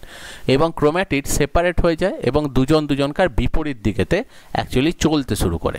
তো সেটাই বলেছে ক্রোম্যাটিড সেপারেট টুয়ার্ডস অপোজিট পোল, উল্টো দিকেতে তারা চলতে শুরু করে। এবং টেলোফেজ স্টেজেতে কি হয়, দেখো যখনই দুজন দুদিকে সরিয়ে নিয়ে চলে এলো, এরপর তো ডিএনএগুলো সেপারেট হয়ে গেছে। তাহলে যেই ডিএনএগুলো সেপারেট হয়ে গেল সমান ভাগে, সঙ্গে সঙ্গে আবার উল্টো ঘটনা, মানে প্রোফেজের পুরো উল্টো ঘটনা হয়, যে ডিএনএগুলো আবার খুলে যেতে শুরু করে। তার সঙ্গে সঙ্গে দেখো নিউক্লিয়ার এনভেলপ, নিউক্লিয় পর্দা যেটা, সেটা তৈরি হতে শুরু হয়, এবং তার সাথে সাথে দেখো নিউক্লিওলাস, সেটা আবার কিন্তু তৈরি হয়ে যায়। তো সেটাই বলছে দেখো যে নিউক্লিয়ার এনভেলপ ফর্মস, নিউক্লিয় পর্দাটা তৈরি হয়। সেকেন্ড হচ্ছে ক্রোমোসোমস আনফোল্ড ব্যাক ইনটু ক্রোম্যাটিন, ক্রোমোসোমগুলো আবার কিন্তু ক্রোম্যাটিন যেটা অর্থাৎ খুলে গিয়ে নিউক্লিয় জালক যেটা, সেটা তৈরি করে। নিউক্লিওলাই অ্যাপিয়ার রিঅ্যাপিয়ার, মানে অ্যাকচুয়ালি নিউক্লিওলাস যেটা, সেটা আবার তৈরি হচ্ছে, এবং sell continues to elongate, sell কিন্তু এখনও লম্বা হতে থাকে, কারণ এরপর যেটা হবে সেটা হচ্ছে সাইটোকাইনেসিস। সেলটা লম্বা না হলে নিউক্লিয়াসগুলো দুটো সাইডে যেতে পারবে না, তাহলে মাঝে সাফিসিয়েন্ট জায়গা পাবে না যে সেলটা ডিভাইড করে, সাইটোপ্লাজমটা ডিভাইড করে দুটো ভাগে ভাগ হতে পারবে। তাহলে এই ঘটনা যেটা ঘটলো, এইটাই হচ্ছে অ্যাকচুয়ালি ক্যারিওকাইনেসিস, নিউক্লিয়াসের ডিভিশন হয়ে গেল সমানভাবে। এবার যেটা হলো সেটা হচ্ছে দেখো সাইটোকাইনেসিস। এবার সাইটোকাইনেসিস যখনই হতে যায়, তার আগে একটা জিনিস এখানে একটু বলে দেয়া, সেটা হচ্ছে অ্যাম্ফিঅ্যাস্ট্রাল অ্যাডাস্ট্রাল মাইটোসিস। অ্যাকচুয়ালি দেখবে যে অ্যাস্ট্রাল রে, যেটা ওই যে একটু আগে পড়ছিলাম না, যে একটা জায়গা থেকে দেখো ওই যে সেন্ট্রোজোম যেটা, তো সেন্ট্রোজোম এই যে স্ট্রাকচারটা, এটা অ্যাকচুয়ালি অ্যানিম্যাল সেলে থাকে, প্লান্ট সেলে কিন্তু থাকে না সেন্ট্রোজোম। তো অ্যানিম্যাল সেলে সেন্ট্রোজোম থাকে বলে ওখানে কিন্তু ওই অ্যাস্ট্রাল রে যে ফর্মেশনটা, যে একটা জায়গা থেকে শুরু করে চারদিকে মাইক্রোটিউবুলগুলো ছড়িয়ে গেছে, সেই স্ট্রাকচারটা খুঁজে পাওয়া যায়। তো সেই জন্য ওদেরকে বলা হয়, যেটা অ্যানিম্যাল সেলের যেটা মাইটোসিস হয় সেটাকে বলা হয় অ্যাম্ফিঅ্যাস্ট্রাল মাইটোসিস, কারণ দুদিকেই অ্যাস্ট্রাল রে তৈরি হয়। কিন্তু প্ল্যান্ট সেলের ক্ষেত্রে যেহেতু অ্যাকচুয়ালি সেখানেতে অ্যাস্ট্রাল রে থাকে না, সেখানেতে কি হয় যে সেল ওয়ালের গায়ের কাছে যে সাইটোপ্লাজম থাকে সেখান থেকেই ডাইরেক্ট মাইক্রোটিউবুলগুলো তৈরি হয়। সেই জন্য মাইক্রোটিউবুল তৈরি হয়, সেপারেশন হয় ঠিকই, কিন্তু শুধুমাত্র সেখানে সেন্ট্রোজোম যেটা, সেটা থাকছে না। তার জন্য একটা জায়গা থেকেই চারদিকে যে অ্যাস্ট্রাল রেগুলো ছড়ায় তা নয়। সেটা এর ক্ষেত্রে যেমন ওই যে দেখলে যে আগেরটার ক্ষেত্রে যেমন একটুখানি জাস্ট দেখিয়ে দিই, এখানেতে যেমন মাইক্রোটিউবুলগুলো একটা জায়গাতে তৈরি হয়ে চারদিকে ছড়িয়েছে, প্ল্যান্ট সেলের ক্ষেত্রে যেটা হয় কি সাইটোপ্লাজম থেকেই তৈরি হয়, এবং বিভিন্ন জায়গা থেকে মাইক্রোটিউবুলগুলো এসে এরকম ক্রোমোজোমের সাথে অ্যাটাচ হয় এবং সেগুলোকে টেনে টেনে সেপারেট করে দেয়। সেই জন্য এই অ্যাস্ট্রাল রে যে ব্যাপারটা, যেহেতু সেন্ট্রোজোম না থাকলে কি হবে, সেন্ট্রোজোম থাকায় একটা পয়েন্ট থেকে চারপাশে তো মাইক্রোটিউবুলগুলো বেরোচ্ছে, ওখানেতে ওই রকম একটা সিঙ্গেল পয়েন্ট থেকে বেরোয় না বলে ওদেরকে বলে যেটা, সেটা হচ্ছে অ্যানাস্ট্রাল মাইটোসিস। এটাই হচ্ছে পার্থক্য। তাহলে উদ্ভিদের প্রাণীদের ক্ষেত্রে বলা হয় অ্যাম্ফিঅ্যাস্ট্রাল, অ্যাম্ফি কথার অর্থ হচ্ছে দুদিকেই আছে অ্যাস্ট্রালে, আর উদ্ভিদের ক্ষেত্রে যেটা বলা হয় সেটা হচ্ছে অ্যানাস্ট্রাল মাইটোসিস, সেখানে দুদিকেতে অ্যাকচুয়ালি কি হয় যে সেখানে ওরকম অ্যাস্ট্রাল দেখতে পাওয়া যায় না। এবার যখনই দেখো সাইটোকাইনেসিস হতে যায়, সাইটোকাইনেসিস অ্যাকচুয়ালি অ্যানিম্যাল সেল আর প্লান্ট সেলে আলাদা। অ্যানিম্যাল সেলে কি হয়, অ্যানিম্যাল সেলেতে দেখো সেল ওয়াল থাকে না, শুধু সেল মেমব্রেন থাকে। সেই জন্য ঠিক সেলটার মাঝখানটাতে একটা অ্যাক্টিন বলে একটা ফিলামেন্ট বা অ্যাক্টিন বলে একটা প্রোটিন, যেটা দেখবে মাসেলে থাকে, অ্যাক্টিন বলে একটা প্রোটিন, সেটা এখানে একটা রিংয়ের মতো তৈরি করে, ঠিক যেরকম গার্ডার হয় সেরকম। এবং এই রিংটা আস্তে আস্তে কন্ট্র্যাক্ট করতে শুরু করে, সংকুচিত হতে শুরু হয়, এবং একটা সময় যখন খুব জোর সংকুচিত হয়ে যায় তখন দেখা যায় যে সেলটাকে অ্যাকচুয়ালি দুটো ভাগে ভাগ করে দেয়। ঠিক আছে, এবার এইটা কখনোই প্ল্যান্টের ক্ষেত্রে সম্ভব নয়, কারণ প্ল্যান্টের ক্ষেত্রে অ্যাকচুয়ালি সেল ওয়াল আছে, যেটা কিন্তু হার্ড। তো সেই জন্য যেটা হয় যে সবার প্রথম সেল, যে জায়গায় সেল ওয়ালটা তৈরি হবে দুটো সেলের মাঝখানেতে, এন্ডোপ্লাজমিক রেটিকুলাম আর গলগি বডিস এই জায়গায় একসাথে এসে জমা হয়। জমা হয়ে সবার প্রথম এখানে একটা সরু প্লেট তৈরি করে, যেটাকে অ্যাকচুয়ালি বলা হয় সেল প্লেট। এবং এই সেল প্লেটের ওপরেতেই সেল ওয়ালের যে কম্পোনেন্ট, অর্থাৎ cellulose, hemicellulose, lignin, suberin, pectin, সেগুলো আস্তে আস্তে জমা হয়, এবং ধীরে ধীরে দুটো সেল থেকে জমা হয়ে যেটা হয় সেটা হচ্ছে সেল ওয়াল, যেটা সেই সেল ওয়ালটাকে তৈরি করে দেয়। তাহলে অ্যাকচুয়ালি এখানে যেটা সেল ওয়াল, মানে যে সেলটা সেপারেট হচ্ছে, যে অ্যানিমাল সাইটোকাইনেসিস হয় যার মাধ্যমে, সেটা হচ্ছে অ্যাকচুয়ালি অ্যাক্টিন ফাইবারের মাধ্যমে। যে অ্যাক্টিন, সেখানে একটা মানে ফাইবার আছে, সুতোর মতো একটা গঠন আছে, সেটা দিয়ে এবং যখন এই মাঝখানটা ভাঁজ খেয়ে যায় এই খাঁজটাকে তখন অ্যাকচুয়ালি বলা হয় ক্লিভেজ ফারো। তো সেই স্ট্রাকচারটা তৈরি হয়, কিন্তু এখানেতে যেটা হয় সেটা হচ্ছে এন্ডোপ্লাজমিক রেটিকুলাম আর গলগি বডিজ সেল প্লেট তৈরি করে সেই স্ট্রাকচারটা তৈরি করে। তাহলে এখানে অ্যাক্টিন তৈরি করছে, এখানে গলগি বডি, এন্ডোপ্লাজমিক রেটিকুলাম, এখানে ক্লিভেজ ফারো ফর্ম হয়, এখানে অ্যাকচুয়ালি সেল প্লেট ফর্ম হয়। এই হচ্ছে ব্যাপার, এটাই দুটোর মধ্যে অ্যাকচুয়ালি সেল ডিভিশনের পার্থক্য। এবার এইটা দেখাচ্ছে যে ওই ক্লিভেজ ফারো যখন তৈরি হয় তার অরিজিনাল একটা ইলেকট্রন মাইক্রোস্কোপের ছবি দেখাচ্ছে যে এরকম ঠিক খাঁজটা তৈরি হয় আর মাঝখানে অ্যাক্টিন ফিলামেন্টটা দুটোকে সেপারেট করে। আর অন্যদিকে যখন এই সেল প্লেট তৈরি হতে যায় তখন সবার প্রথম মাইক্রোফিলামেন্ট কিছু এসে এখানে জড়ো হয়, এবং যখন মাইক্রোফিলামেন্ট অর্থাৎ যেগুলো এই সেপারেশন করতে কাজে লেগেছে, যে সুতোর মতো যে স্ট্রাকচারগুলো সেইগুলো কিছু এসে এখানে জমা হয়, তখন সেগুলোকে বলা হয় মাইক্রোফিলামেন্ট এসে জমা হলো, তখন সেটাকে বলছে ফ্র্যাগমাটোপ্লাস্ট। এবার ফ্র্যাগমাটোপ্লাস্টের পর দেখা যায় যে জিনিসটা হয় সেটা হচ্ছে এর সাথে ওই গলগি বডি এন্ডোপ্লাজমিক রেটিকুলামের ভাঙা টুকরোগুলো এসে যোগ হয়, দিয়ে তৈরি করে যেটা সেটা হচ্ছে সেল প্লেট। এবং সেল প্লেটের গায়ে cellulose, hemicellulose, lignin, suberin, pectin এই ধরনের কম্পোনেন্টগুলো যত স্টোর হয়ে আলটিমেটলি তৈরি করে যেটা সেটা হচ্ছে সেল ওয়াল। আলটিমেটলি তৈরি করলো যেটা সেটা হচ্ছে কোষ প্রাচীর। তো এটাই অ্যাকচুয়ালি সেল ডিভিশনের ব্যাপার। এবার চলে আসছি একদম শেষ জিনিস যেটা সেটা হচ্ছে মাইটোটিক সেল ডিভিশনের সিগনিফিকেন্স, যে গুরুত্ব। অ্যাকচুয়ালি দেখো সেটা ডেভেলপমেন্ট অ্যান্ড গ্রোথে হেল্প করে, যে বৃদ্ধি বিকাশ যেটাতে হেল্প করে। গ্রোথ বলতে যেটা বোঝানো হয় জাস্ট ড্রাই ওয়েট ইনক্রিজ, যে যত সময় যাবে আস্তে আস্তে দেখবে প্ল্যান্ট বা অ্যানিমেলের মধ্যে সেখানেতে প্ল্যান্টের মধ্যে দেখো ফটোসিনথেসিস হবে, তাহলে গ্লুকোজ, কার্বোহাইড্রেট, প্রোটিন, ফ্যাটস এগুলো তৈরি হবে।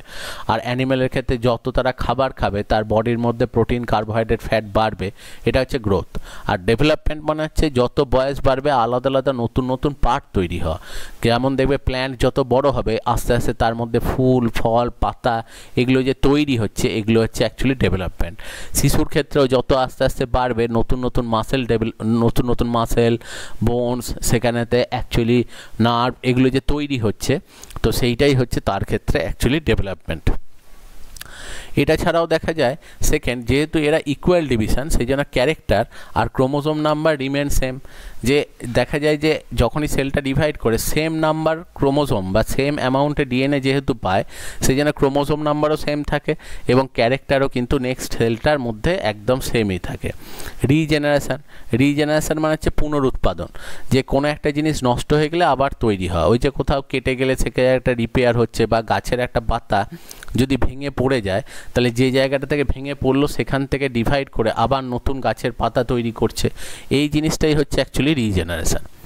অন্যদিকে রিপ্রোডাকশন অফ ইউনিসেলুলার অর্গানিজম, কিছু এককোষী জীবের ক্ষেত্রে যেমন দেখবে ইউনিসেলুলার অ্যালগি যেগুলো হয়, ক্লামাইডোমোনাস, ভলভক্স, এদের তো যা সেল ডিভাইড করলেই দেখো নতুন আবার অর্গানিজম তৈরি হয়ে গেল সেরকম। এটা ছাড়াও দেখো উগোনিয়াম, স্পার্মাটোগোনিয়াম এগুলো হচ্ছে অ্যাকচুয়ালি ওভা মাদার সেল বা স্পার্ম মাদার সেল। মানে দেখবে বলা হয় ডিম্বাণু মাতৃকোষ বা শুক্রাণু মাতৃকোষ, মানে যে সেলগুলো অ্যাকচুয়ালি শুক্রাশয় বা ডিম্বাশয় মানে টেস্টিস বা ওভারির ভেতরেতে যেগুলো থেকে অ্যাকচুয়ালি স্পার্ম বা ওভা তৈরি হয় সেই সেলগুলো অ্যাকচুয়ালি মাইটোসিস সেল ডিভিশনেই তৈরি হয়। মানে ম্যাক্সিমাম ডিভিশনটাই মাইটোসিস দেহের, একদম শুধুমাত্র জাস্ট স্পার্মটার ওভাটা তৈরি হয় শুধুমাত্র মিওসিসে, বাকি সব দেহের মধ্যে যা কিছু ডিভিশন হয় সেটা হচ্ছে মাইটোসিস সেল ডিভিশন। এবার দেখো অ্যাবনর্মাল যদি আবার মাইটোসিস সেল ডিভিশন হয়, সেখানে যদি সেল ডিভিশনের চেক পয়েন্টগুলো কাজ না করে, সেলটা যদি রেস্টিং ফেজ বা G0 স্টেজে না যায়, তখন যেটা হয় সেটা হচ্ছে ক্যান্সার হয়ে যায়। আবার উদ্ভিদের ক্ষেত্রে দেখবে ওই ডিজিজটার নাম হচ্ছে ক্রাউন গল ডিজিজ, সেটা হয়ে যায়। আর দেখবে যে স্পোর ফর্মেশন, যে দেখবে যে জীবগুলো অতটা উন্নত নয়, যেমন অ্যাকচুয়ালি মস বা ফার্ন, এরা রিপ্রোডিউস করে যেটা সেটা হচ্ছে স্পোরের থ্রু দিয়ে, রেণুর থ্রু দিয়ে, এটাই ওদের অ্যাসেক্সুয়াল রিপ্রোডাকশন, অযৌন জনন সেটা সম্পন্ন করে। তো সেই স্পোর ফর্মেশন বা সেই স্পোর তৈরির ক্ষেত্রেও এটা কিন্তু কাজ করছে। তো এটাই গেল যেটা সেটা হচ্ছে মাইটোটিক সেল ডিভিশনের সিগনিফিকেন্স বা গুরুত্ব।